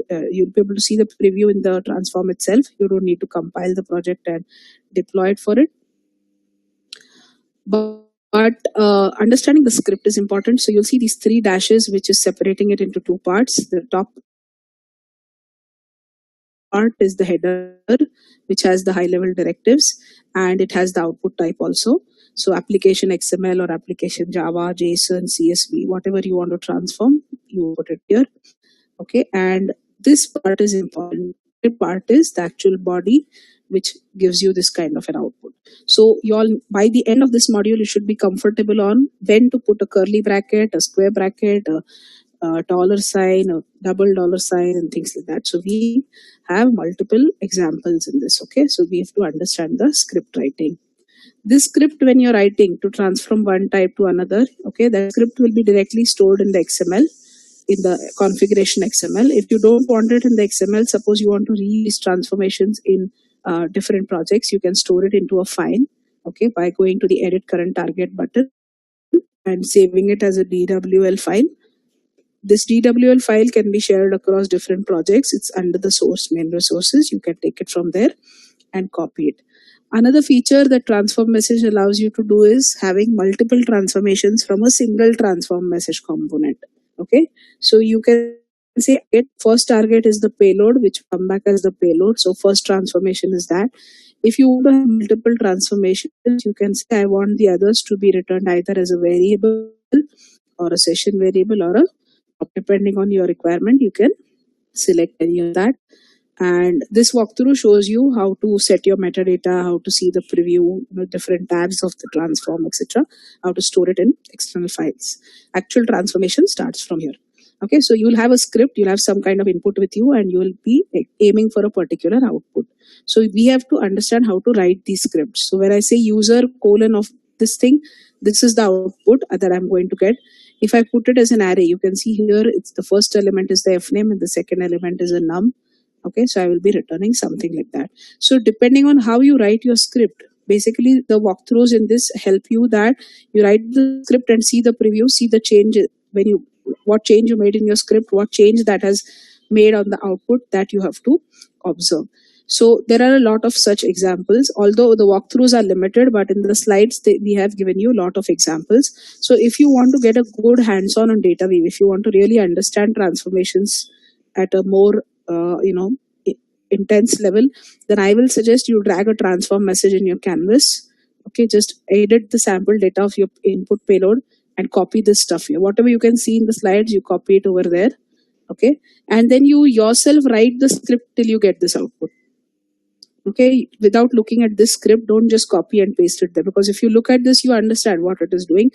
But when you go to write something like that, it's important to know even a space can make a difference. Okay, where to add spaces, where to put comma, where to put the curly brackets, all this is important. So you will see that I have first name and last name coming in as input, and here I'm transforming it into a structure where I have user as a root node, and then I have the if name, L name, and num.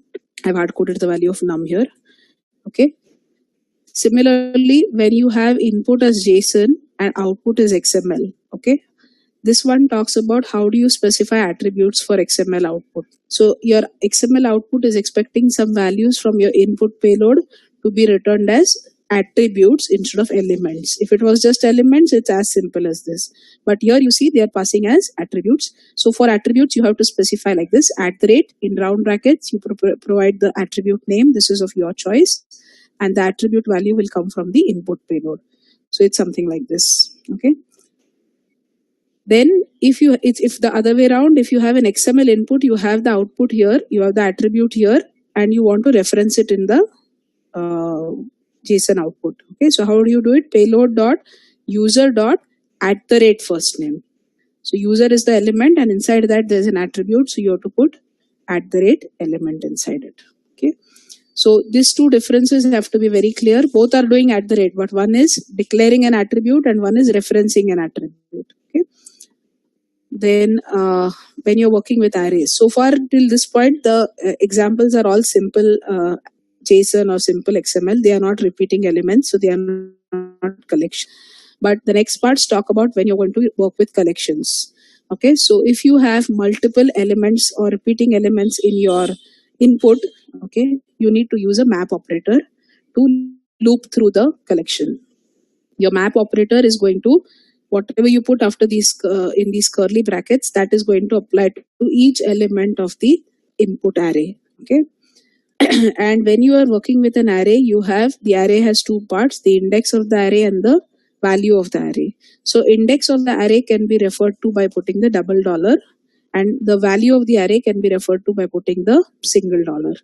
Okay, so if you look at the transformation here, this is the array. The first element is Max Mule and the second element is Molly Mule. Okay, here we are putting $, so the 0 and 1 are coming back. You can see the index of the array coming back under num, and $.first name and $.last name returns the first or the last name according to what you have in the array. Okay, so if you look at this, this is a different structure and this is a different structure. So to give me a structure like this, the script is different. To give me a structure like this, the script is different. You have users as a root node here. So before payload, I'm using users, and inside of users, again, I'm having user. For that, I have used this one. Okay, so nesting or having a level of hierarchy. How do you do that? You should be comfortable. So like I said, put this in your sample data. Okay, copy it in your edit payload and try to write the script till you get this output for practice. Another thing is, if you look at the output here, you have num equal to 0 and 0 equal to first name and maximum. Okay, so the 0 itself is treated as a key instead of a value. So when you want the values from input as keys, you have to put them, this $, if you want it as a key, you have to put them in a round bracket, or you have to put them in single quotes. If you're combining it with num, then you have to put it in single quotation marks. So this is important. The syntaxes are important to know. Also, when you're going to convert it into a JSON array, okay, an XML array. If your input is a JSON and your expected output is a XML array, additionally, you need these round brackets also. Only the curly brackets will not be sufficient. The curly brackets will define the object, but the round bracket will transform that everything into an element of the array. Whatever you have in the round bracket, that will be one element of the array. So it is specifically required. This round bracket is specifically required for XML arrays. If you put it in the other ones, you will get a error. So like examples are given here, you have multiple things and different structures. This is one of them. This is one of them. Accordingly, you have to write it. Okay. And also, if you are having an XML input, the last option says when you are having an XML input, XML array as an input, how do you loop through it? So for example, payload.users.star_user or star users map, use the map operator, etc. So without using the map operator, you see only one element comes back. When you say star dot, so you can just go ahead and try this and see the difference in the script that in the preview that comes back. One way. Second, after you've tried it, delete the script and try to write the script till you get the requested output that is shown here. Okay. Then, so these are the simple transformations that you need to be comfortable with. Then with respect to formatting and coercing of data, so different kind of format, this thing we have patterns. So you can use something like that. So like I'm converting price into number, or I'm converting it into string and providing a format. Same with date, coercing it to a date, coercing it to a string, etc. So simple coercion and formatting should be comfortable. So in this module, if you go to see, we have actually 8 walkthroughs, okay? But if you see the important topics, I have highlighted 11.1 to 11.5. Okay, so what are important topics here? Converting the basic structures, transforming basic structures and the array structures or the collection structures. Okay, defining attributes from fetching it from input and also defining it as an output. Both the things should be clear. In the map, where to use the double dollar and where to use the single dollar, and use of all these different brackets or the @ symbol, etc. How to store the database scripts externally. How to have multiple transformations from a single. Okay, there are total 8 walkthroughs. I will suggest that when you're going to do the walkthroughs, don't skip any of the walkthroughs. Do all of them. Okay, but some of them I'm asking you all to emphasize on because they have certain important concepts and you're expected to know them. Okay, then coming to module 12. Module 12 talks about additional resources. Again, this is a simpler module, okay, as compared to the others. We have around more than 120 connectors in the exchange. Out of the 30 plus connectors are there in the around 30 connectors are coming in the studio. Some connectors you may see that you want to connect to that, but it's not present in the studio.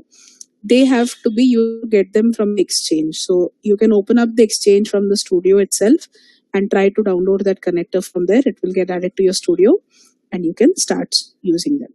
Okay, one connector which we try in this module is the Salesforce. So we connect to Salesforce application with the help of the username, password, and security token, that is using the basic authentication. And then we try to get some information from Salesforce pack. So we query the Salesforce and get the account related information here. Okay, so Salesforce is pretty simple as such. Then connecting to file, we see the file connector here. The file connector, the important thing you have to remember is that a file connector can be put in the source and the process section both. If you put a file connector in the source section, it will only read a file. It will not write a file. Similarly, if you put a file connector in the process section, it will not read a file. It will only write a file. So one is meant for only reading and one is meant for only writing. Source will always read, process will always write. This difference should be clear. And we show you a walkthrough where we actually create a file connector and we read a file. We see how the flow invokes when the file comes in and we move it to a different file. Sometimes we append something like a dot backup to it and things like this. So those walkthroughs will help you out. Okay. Then we move on to polling a resource. So poll is going to execute the flow or invoke the flow at regular intervals. You can use that if you have a requirement of that type. Intervals can be decided by you. It can be a fixed frequency or it can be a cron. Okay, and when you're polling, for example, whatever you have inside the poll, that is the resource which will be polled. It may be a database, maybe a file, maybe an HTTP request, maybe Salesforce or anything of your choice. Okay, so what you have inside the poll, that is the resource which will be polled at the regular intervals. Okay, when you are doing polling between two frequencies, for example, if you're polling a database and fetching some information from the database, you're fetching it after every 3 hours. So you're doing it at 12, 3, 6, 9, like this. So when you're polling at 12 o'clock, you may want to keep something which will tell you what was the last poll record, and that value you will pass to the next poll so that you don't get the entire resource every time. You don't want to keep polling the whole chunk all the time. You want only the changes between the two polls. So for that, we use a watermark concept. The watermark allows you to store a value. The watermark value, you have to set it with the help of an expression, and it's stored in the, it creates kind of an object store and stores it there. And it will persist across startup and shutdown. And the watermark will be passed to the next poll. It will see the value in the watermark and accordingly fetch the rest of the records. Okay, so if you ever want to restart the watermark, you have to go to run configurations and clear your application data. Without that, your watermark will not be reset. So because even if you restart your server, it's not going to reset the watermark. It will be persistent. So only way to reset it is using the clear application data. So that we see in this walkthrough, and then we move to JMS. So JMS is Java messaging server, where you can say you have queues and topics configured on a JMS server, and you can send and receive messages to that, or get messages from that queue or topic. Okay, a queue is a one-to-one communication between two systems. So one publisher, one subscriber, and topic is multiple subscribers. Whenever a publisher sends a message to a topic, all the subscribers that are available are going to be getting that message. Okay, so meant for multiple systems to interact with each other. Suppose you want, now JMS is a third party thing, like a database is third party. It's not Mule specific. So if you have a JMS server and you will be having your credentials with you, or a WebLogic, RabbitMQ or something like that. For ActiveMQ and WebLogic, we have got out of the box configurations. If you want to use a different MQ, then you have to use a generic JMS configuration. You have to provide your broker URL. If you require a username, password for it, you have to provide that and connect to your JMS. Okay, and your queue and topic should be configured on the JMS server, and you can use. So your Mule flows can send messages to these queue and topic, and you can also receive a message from the queue and topic. So there are two type of JMS connectors. There's an inbound connector and an outbound connector. The inbound connector is going to only receive the messages. It's only going to keep listening for a message coming on the queue or the topic, and it will invoke the flow when the message comes. Okay, that's what an inbound JMS does. If you want to receive the messages, you have to use, if you want to send the message to the JMS, you have to use an outbound connection, outbound connector. So outbound JMS will send the message to the queue or topic, and inbound will only receive the message and invoke the flow based on it. Okay, so these are the things. We do the walkthrough where we send a message also and we receive a message also in this. So these walkthroughs will help you with that. So important topics which are covered here: the Salesforce connector, connecting to it, getting data from it, your file connector, reading of the file with the source and writing of the file with the process. Then similarly for polling, setting the frequency, setting watermarks, polling a resource, setting and resetting of your watermark, both of it. And JMS, we discussed the inbound and the outbound endpoints for connecting and sending and receiving messages to queues and topics. Okay, now the last module talks about processing records. In this one, we talk about different ways in which we can, if we have a collection of records and we wish to process them row by row, okay, how it is possible. So one option is the for each, which allows, it's like a for loop, which allows you to process the records individually. Okay, but for each has certain limitations and certain features. For each is synchronous, so there is no parallel processing possible in for each.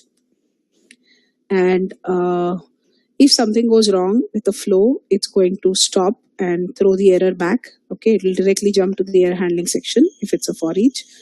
Then the collection is there before the for each. So for each will not maintain the payload, or it will not allow you to continue with the payload. After the for each, the same collection will be returned back. So the payload will not be carried forward if you wish to. Okay, you'll have to do it in a different way. For simple processing, and when the number of records of the collection is less, for each is good enough. Okay, if it's not a very complex processing. But for complex batch processing, like for example, when you want to do something like an ETL, or you want to do synchronizing between two systems, or you want to your API is returning something which you need to add to a legacy system after processing, something like that. So for complex processing levels, you can go for a batch job. Batch job element applies only to the enterprise editions, and it is another top level element like a flow. It's not going to be inside a flow. It's not going to be a flow. Okay, but it is another top level element similar to a flow. Then what it has different phases. So it has the input phase, the load and dispatch phase, which is implicit, it's not shown, and it has a process phase and the on complete phase. The input phase is responsible for invoking the flow, invoking the batch. There is another way to invoke the batch by using something called as a batch execute that we write in a flow, just like a flow reference. So if you have a batch execute in a different flow, then you don't need the input phase. So input phase is optional. And once the data has come in, once the collection has come in and the process section is about to start, before that, there is an implicit load and dispatch phase, which is going to split your payload and create a queue out of it. The collection is going to be split into individual records and a queue will be created. The process phase can contain one or more batch steps, and these batch steps, each one, they will pick up each record one by one, process them and send it back to the queue. Okay, so the sequence would be: step 1 will pick up the first record, process it and send it back to the queue.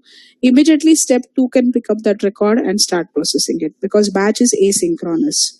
So all the process phase, all the steps of the process phase can be executing in parallel, while one step, if one step in this phase is executing on a or working on one record, the others can work on the other records. Okay, so the process phase is going to complete when all the batch steps have completed processing all the records. Okay, that's where the process phase ends and it moves on to the on complete phase.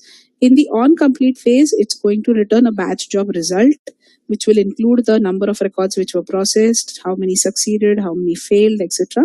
This information comes back from there. Okay, now when you're passing data from one step to another step, sometimes you may need to pass data, you may need to carry forward data from one step to other. So we use record variables once. Okay, record variables is required to, or you need to use record variables instead of flow and session variables to send data to other batch steps. Okay, also you have an option. How do you do error handling? Let's see that. Error handling, if I want to say that stop processing if anything goes wrong, there's a setting which we call as max failed records. That is set to 0. Then it will not, if it will stop processing even if one record fails. Okay, if I set the max failed records to -1, then it will continue processing. No matter how many records fail, it will still keep going on, and at the very end it will come to the on complete phase. And if we have set the value to an integer of our choice, so if I've said max failed records is equal to 10 or 100 or something like that, then it will wait for 10 or 100 records to complete, and then it is going to go to the on complete phase, but it will not throw any error back. So at the very end, only in the on complete phase, you will understand how many records succeeded and how many records have failed. Okay, and also when you're moving from one step to another step, you can say that all the steps, all the records that failed in the previous step should be handled separately, and all the records that succeeded in the step first step should be handled separately. For that, we have something called as except policy and except expression. Okay, we use that to specify that. So except policy is something like all records, or only failures, or no failures. Okay, so it will pick up only the records which succeeded or only the records which failed in the previous step. Along with the except policy, you can also specify an except expression which says that the second step should process only the records which succeeded in the first one and they have a particular condition true. So that can be the except expression. So this allows you to do that. In this module, we do 3 walkthroughs, 1 for the for each and 2 for the batch. The last walkthrough in this talks about synchronizing between a database and a Salesforce. So we see the use of the message enricher here, especially when you're synchronizing 2 systems. When you hit the destination system, you will be overwriting the payload of the source system. So to avoid that, we use message enrichers. Message enricher will just keep the original payload as it is. It is going to copy the payload and send it across to the processor that is inside the message enricher. It will process that and it will return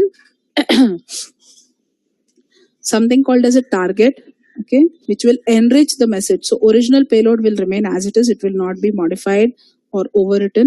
Just it will enrich something additional. So for example, when I'm synchronizing, I pull information from a database and I'm trying to synchronize it with Salesforce.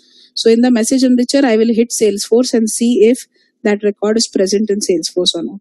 If it is present, I will enrich the message with a value of true. If it is not present, I will enrich the value as false. Okay, so message enrichers will never modify the payload. Even if multiple message enrichers are used, the payload will still remain the same. Okay, so with that, I've told you about all the different modules. I've taken you through that. The important topics for this module are the for each, different aspects of the batch job, as I just told you, the different phases, stepping between one step to another with except policy, except expression, and the record variables, and also message enrichers. Now let's talk a little bit about the exam. Now, in the exam, it's basically the exam that we're talking about is the MuleSoft Certified Developer API and Integration Associate exam. This is not for the professional exam. Okay. And this exam is a 60 questions, 60 multiple choice questions, which you have to solve in around 2 hours. Almost 30% of the questions you can expect them to be of theoretical, they will check your theoretical knowledge, and 70% will be scenario based or practical based. So they will try to check your practical implementation knowledge. Okay. So regarding the voucher and those things, Ramni will get in touch with you all. So she will explain it to you all after we are done with this. Okay. And with respect to the content, how you will prepare for it, it's a closed book exam. Okay. It's not an open book. You cannot navigate if you're taking it from home. You can take it from home also. You need a good net connection and you need a webcam on. Okay, so you will not be allowed to navigate to any other web page. You cannot have any phone or paper or pen along with you. Okay, next to it. And so there is no way you can open a book and read or find some information and do that. You have to prepare yourself well. This is for the Mule 3.9 version. This exam applies to the Mule 3.9 version, and how you're going to prepare for it. Okay, let's have a look at that. So first of all, the slides that I've been using, I saw a few of you saying, please share the slides. So the slides will be available with you mostly. Let me show you. If you log into your existing training.mulesoft.com account, okay, those of you who have already completed the 5-day instructor-led training should have it in your training.mulesoft.com account. Usually the material remains in your training account for around 4 months. If you have done it before 4 months, it may be that you will not have the material with you, or if you have not done the course at all, you will not have the materials with you. Now, you need to see your training.mulesoft.com, go into my training account. You will have 2 tabs here, current and completed. It may be under current. If you don't find it under current, just check for completed. Under the completed tab, you will see a card like this, which says Anypoint Platform Development Fundamentals for Mule 3. So when you review the training, you will be able to see something like this. Development Fundamentals, the student manual. This is the PDF which allows you to which helps you with the walkthroughs. These are the slides that I have been referring to. The Word file that I'm referring to is the summary slides from this. Okay. The slides are having summary written at the very end. I have just copy pasted that summary and put it into Word. Okay, for ease of to have it all in one document. Then the student manual, as I said, you can open up the slides, read through them, and then when it comes to the walkthrough, you can step into it with the help of the manual. All the walkthroughs of all modules are going to be present in this, and it's giving you stepwise detailed steps about how to do that walkthrough. For completing the manual or for completing the walkthroughs, you will require some files from the student files. So make sure you download this also. Okay, so make sure you check your training.mulesoft.com account and see if it is there. Okay, see under the current and the completed, both the tabs. If you do not have it, okay, you should be entitled to have it, because if you have done the class, only then you will be able to see it here, else you will not. Okay, if you have done the class and you're still not able to see it, please write a mail to ramni.venkatesh@mulesoft.com. So make sure you mention when you have done it and stuff like this, so that she's able to provide the details to you and she will share the materials along. For any technical related queries, like anything about the technical front, you can drop a mail to me. Okay, I will not be able to help you on the operations side because I'm a technical person. For operation related queries, you can contact Ramni and she will get in touch with you. Once you have completed that whole manual, I will recommend that those who are doing this for the, after a very long time or after a break, at least step into the walkthrough twice. Okay, and the modules which I've emphasized, step into them at least thrice before the exam. So you get a good hands-on. If you're already working with Mule 3 or an older version, you should not have much of a problem. But for those who are newcomers, maybe you'll need to do it twice or thrice. After you have completed that, there is a course called MuleSoft U Development Fundamentals for Mule 3. This is a link to that. I'm sharing the link here.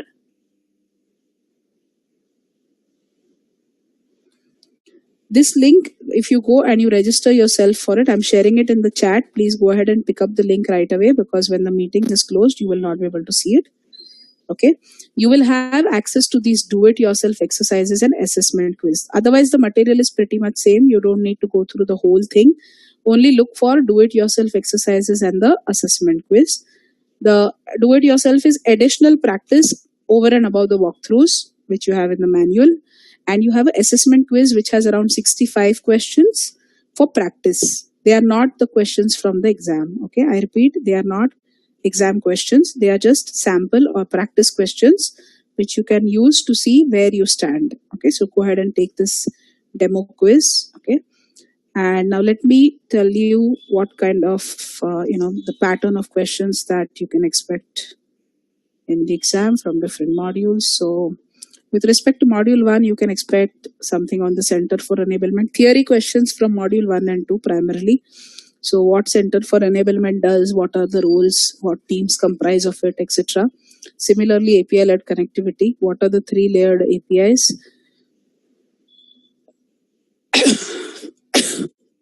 Sorry.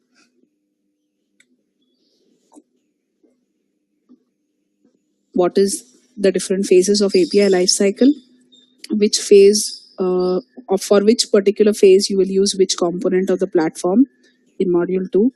So roles and different components should be clear. So if I have to deploy, which component I have to use. If I have to apply a policy, which component I have to use. If I want to check the version of my API or something, which component I have to use, like this. You can expect a few theory related questions on the exchange or flow designer or scenario based questions. So in this situation, should I put it up on the public exchange or the private exchange? If I put it up on public or private, what will the portal contain? Okay, how will I be able to try out the API? Something like that. Then module 3 will have questions on RAML. So RAML structure will be shown to you and questions will be asked on that. Okay, which is the resource here, which is the main resource, which is a nested resource, or how do I pass query parameters to this? Okay, how do I pass URI parameters to this?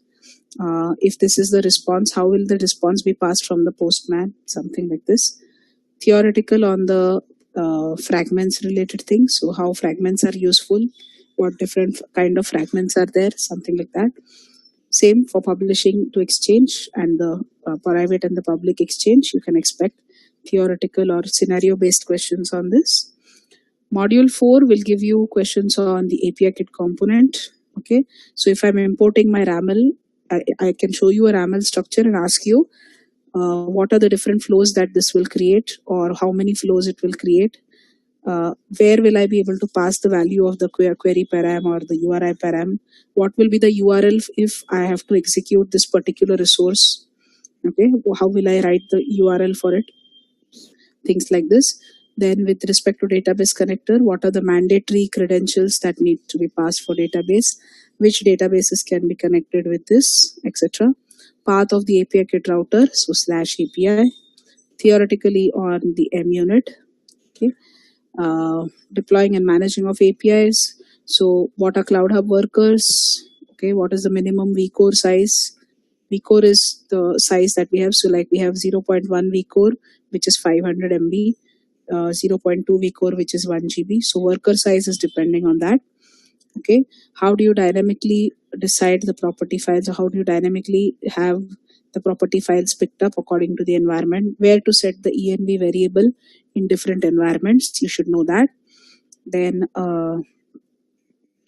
with proxy application, in what situation I should create a proxy, scenario based questions, or when I create a proxy, where do I find the app URL, what is the consumer endpoint, things like this. Policies and SLA tiers also. Scenario based, in this situation, what kind of policy I should use. Okay, how SLA tiers help in policies. If you have to pass the client ID and secret to SLA, how to pass it? Should you pass it as query params or URI params, etc.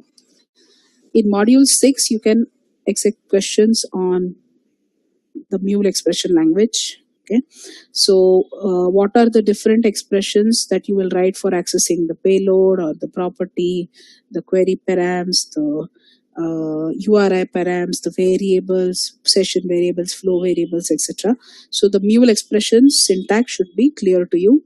Okay, the detailed structure of the mule message object, you can expect some theory questions also. How to change the port, debugger port, what is the default debugger port, etc. Okay, flow variables, where do they exist or where do they persist? Session variables, what is the scope of them, etc. Module 7 will have, primarily asking you on something of this. We want to check how much you have understood the scope of variables, the persistence of variables and properties.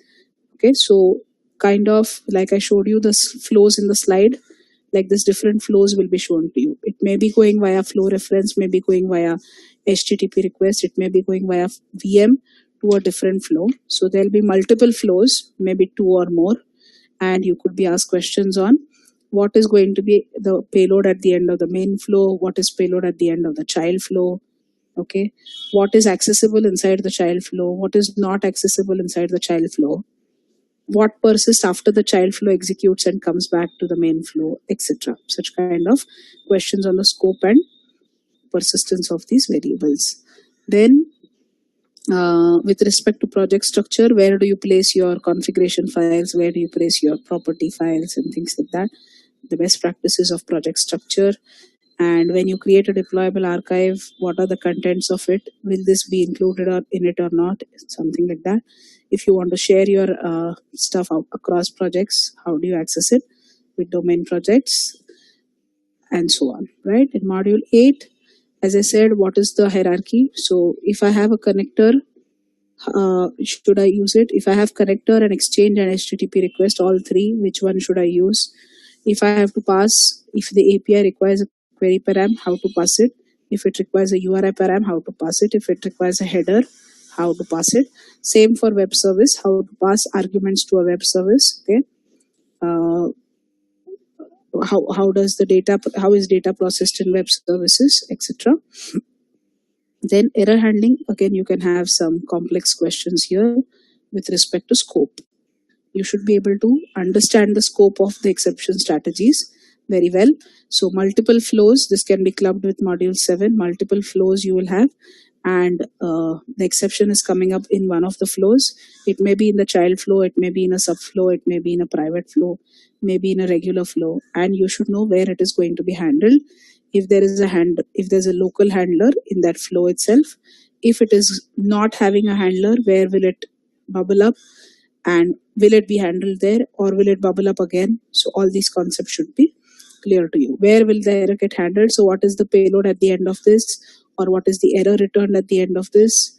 Okay, if just scenario based questions are given, this is the value that is passed, where will the error come up, something like that.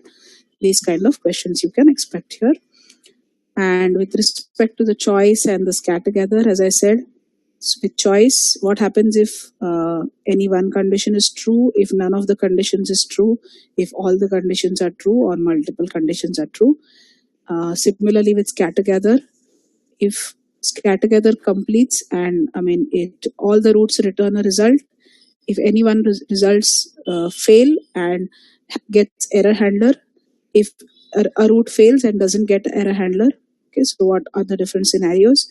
So when, in which situation to use which kind of filter, okay. So if there's a payload filter used, what will be the output at the end of this flow, things like that. Same for validation. What are the different validators that you can use in a scenario, or how validation is different from filtering, in which situation to use filter, in which situation to use validation, etc. Data weave, I think I already mentioned that input will be shown to you and output will be shown, and you have to identify the script, or input and script is shown to you and you have to identify the output. So this thing should be very clear to you, when to put the $, when to put these brackets, curly brackets. This will come only with practice. Okay, and with module 12, anything else with respect to this? Yeah, map operator, those things in the data weave. Here again, Salesforce, you can expect some maybe theory questions on Salesforce. With file connector, if you want to read a file, where do you have to put it? If you want to write to a file, where you will put the connector, okay. If you want the file to be moved somewhere else, how will you set it? What expression you will give or something like that. For polling, how do you set the frequency, fixed frequency? How do you reset the watermark? What expression will be used if this is the watermark that I want to capture, something like that. For inbound JMS, again, if you want to send a message, how to send it, where to put the JMS. If you want to receive the message, where to put the JMS, and so on. These things you can expect in this one. And then module 13, for each, questions on the for each, and batch scope. So what are the mandatory phases of a batch scope? What expression should I put if I want this situation to be true? If I want to access data from one step to another, how will I access it? Okay, I have couple of message enrichers used, and what is the end of what is the output of the particular message enricher? What expression I should write to return a particular target, etc. Such questions you can expect here. Okay. So yeah, I will keep the mail IDs open in case anyone requires it. Now let me move to the questions. I think I am seeing only 3 questions. So is it specific to Mule? I think this was specific to RAML, right? So is it specific to Mule? The answer is no. RAML can be used outside of Mule also. But as MuleSoft, we are recommending to write RAML. Okay, and in our API designer, we write RAML. In the courses also, we show you how to write RAML. But it's not that it belongs to Mule or it is only specific to Mule. How subflows interact with each other via internal process comms. Well, subflows will not be able to interact with each other because one subflow has to depend on another flow to be able to interact. Okay, so 2 subflows will not be able to interact because one subflow cannot call the other subflow, right? Or would it be possible? Yeah, they can interact by a flow reference. In fact, if you put a subflow inside that, you're calling one more subflow with the help of a flow reference. That is possible. They can communicate with flow references. Okay, just like a function call. I am recertifying myself as my certificate is about to expire in September. Is it good to go for professional? This you can recertify for the associate because the older one which you had was unproctored exam. This one has changed to proctored this year, and it's the difficulty level is also a little more as compared to the one which was unproctored. So it will really add advantage if you can recertify the associate exam. Will there be any webinar for professional certification? Well, we may plan to do it, but we don't have any plan for that as of now, immediately. We may think about it. If you all have any requirements, you all can get in touch with the training team. We can arrange for something of that type. And what is the main difference between Mule 3 and Mule 4? Well, there are quite a few differences because if you see, we have a complete 5-day separate class for Mule 4. So those of them who already know Mule 3 and want to only understand the differences, then there's a Delta class also. Let me share one more link with you all. So if you all are interested in any more trainings, I can just show it to you all. For developers, we have a set of classes. So you can see the development fundamentals for Mule 4, where we teach Mule 4 development fundamentals from scratch. So even if you don't know Mule 3, you can come for this class. Anyone interested in still attending Mule 3, we have this class open. Okay, for Mule 3 users, we have a Mule 443 as we call this class. So that is there. And then some advanced classes with respect to Advanced and Data Week is also there. So I will just put this link if any of you are interested with respect to the duration, with respect to the course fee, the schedule, everything you will find in this. Just go ahead and follow the links. You should be able to find your information there. But again, the question remains unanswered. What is the main difference between 3 and 4? So there are quite a few differences. There are blogs written on it. So I will not be able to explain in very less time. But as I said, many differences are there. So if you wish, you can come in for a class, or if you want to do it yourself, you can read the blogs. Let me just have a look at the subflows. Okay, there was someone who had said, please go a bit slow. You are very fast. I'm sorry about that, but we had limited time. So, we have to finish it up fast now. There are less questions, but generally we have at least half an hour, 45 minutes question answer session. How to maintain Mule source code in future? What are the best practices? Well, we do have the CI/CD process if you wish to do that. So we have Maven, which allows us to build, and Jenkins, which allow us to deploy. So I think your source code can be maintained with the help of that. Okay, but although I'm not very comfortable on that, so I would not comment much on it. Yeah, anybody else having any questions? I'm just having a look at the chat. So in case I've missed out on anything.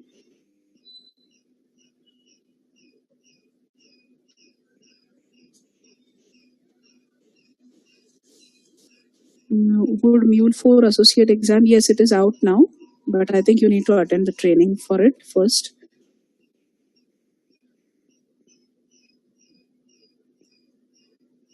Okay.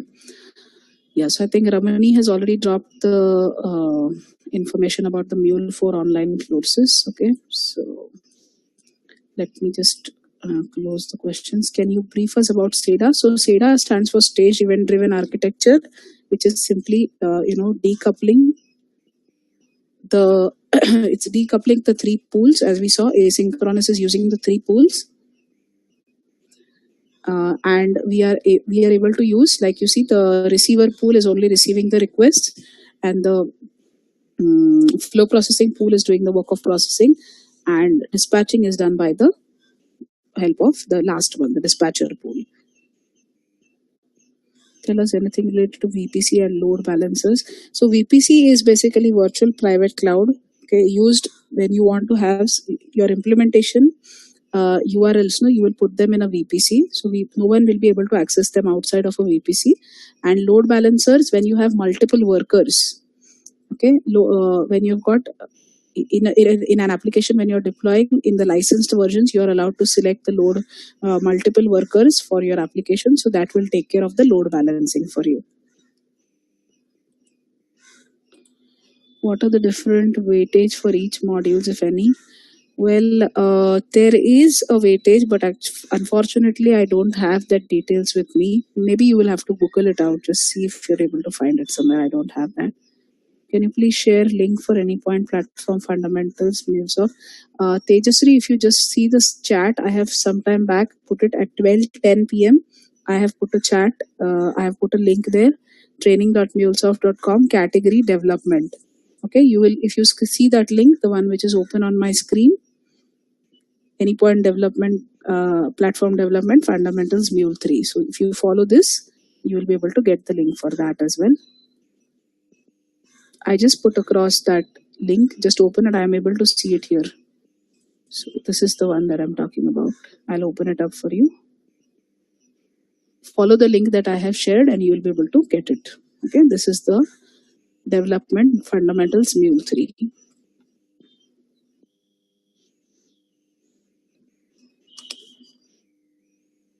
My mouse. Okay, then what are object stores? Okay, object stores are used for caching, okay, for temporarily storing something. So like your watermark is using an object store, and if you also need to store something into an object store, you can use that. Okay, can you tell about worker and vCore? Will this be asked? So worker and vCore, as I said, no, see, when you are deploying your application to Cloud Hub, you're going to deploy it in a EC2 instance. It's a virtual machine which will actually host your application. So that has to have some size limit, right? That's the vCore. Worker size is measured in vCores, and a typical vCore would be something like a 0.1 vCore is 500 MB, 0.2 vCore is 1 GB. So when you're deploying your application, either through Runtime Manager or through Studio, you have to select the correct vCore for your application, the one which you're expecting, and you have to select the number of workers. So that is how. Okay, you could expect a simple question, not very complex, not too much in details, but all these details about, specific with respect to the architecture and things like that, we get it in, we cover it in the operations classes.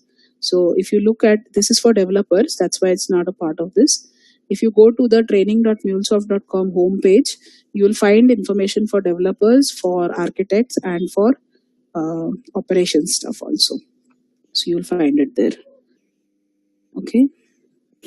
Yes. Anything else? Waiting for a few more questions, if any.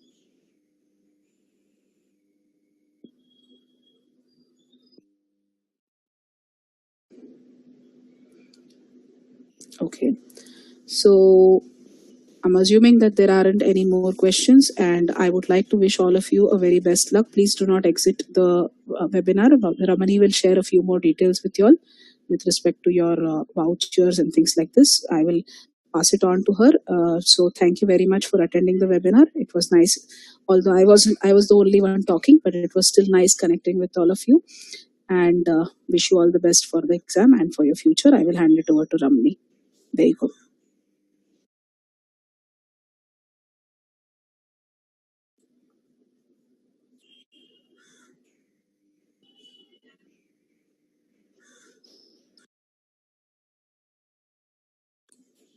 Ramani, you there?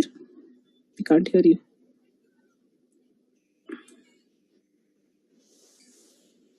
Looks like she's having some audio issue. Let's hold on. Can you hear me? Yeah. Mansi, can you hear me? Yes, I can. Oh, thank you. Right. Thanks, Mansi, and thanks everyone for attending this webinar. As mentioned, the vouchers will be shared through the POCs of your company who nominated you for this webinar. And the courseware materials will be shared on request. If you could drop me an email, I can share the courseware materials after this webinar. And I'll be initiating a poll. Kindly share your feedback and experience about this session, about this webinar, and that'll be very helpful for us to conduct future webinars on different topics to help you guys on the exams. Thanks, everyone. Thanks, Mansi. Thank you. So there are two more questions. There is a question how to do the UI part in Mule. Usually in integration, you don't need UI. It's a middleware, so we don't need UI part for this. Then those who attended 5 days class, they only get an exam voucher. This I will leave for Ramani to answer. What is the future of MuleSoft as a developer? Career perspective. Well, MuleSoft is an upcoming technology and integration with, like I told you in the start when we started this thing. So if you think about integration today, because these days we are really moving very fast, the digital competition is increasing so fast that definitely everything is moving moving to APIs, and everyone wants to do it with integration. So even without MuleSoft, you can still do integration by writing code. But if you have a tool, it's anyone wants to be a smart programmer rather than doing it the longer way. So definitely you have there's a long way to go. If you're into MuleSoft as a developer, the career perspective is definitely good. Okay, so 5-day class. Is there any fee for it? Yes, Tejasri. I think the fee is also mentioned in the online itself. If not, I will ask Ramani to help you with it. Yep. It's getting It's 79,995. Okay. Almost 80,000. So is getting certified will it be helpful? Yes, certification will always add an advantage to your profile. Okay, and when you get these certifications, you get a badge which you can add to your LinkedIn profile also. We will get the voucher after we attend this. No, as she just said, you all will not get the voucher immediately. Please hold on for the voucher. Be a bit patient. We will share it with the SI partners. Those of you who are connected with the SI partners only, they will be getting the vouchers. Okay, so I will request Ramani to take care. Is the Dell Boomi similar to MuleSoft? Well, I'm not aware of this. I've not heard of that. Sorry. Need to send a company. Do they need to send the company email here? No, Mansi, they need to drop me an email along with the company name and email address. Okay. So Nupur, you all need to send it across to Ramani. I will keep I think I have my sharing on, right? So you all need her email address is here. Yeah, there she has put it up also. I can see there's an advanced course on training URL does Mule certification. No, we don't have a certification for the advanced one as of yet. How many attempts? A single voucher has only one attempt. Okay, and the voucher is valid for 6 months. If you do not clear in the first attempt, you all will pay 50% of the cost of the second attempt.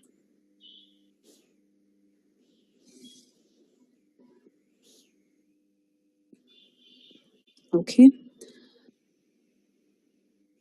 Okay, so I think we are all good. So I think I'll be off for now, and hope to see you all somewhere again in a different session. Best luck to all of you. Okay. Goodbye. I'll hand it over to Ramani. Yeah. Thanks, everyone, and best wishes for your exams. Thank you.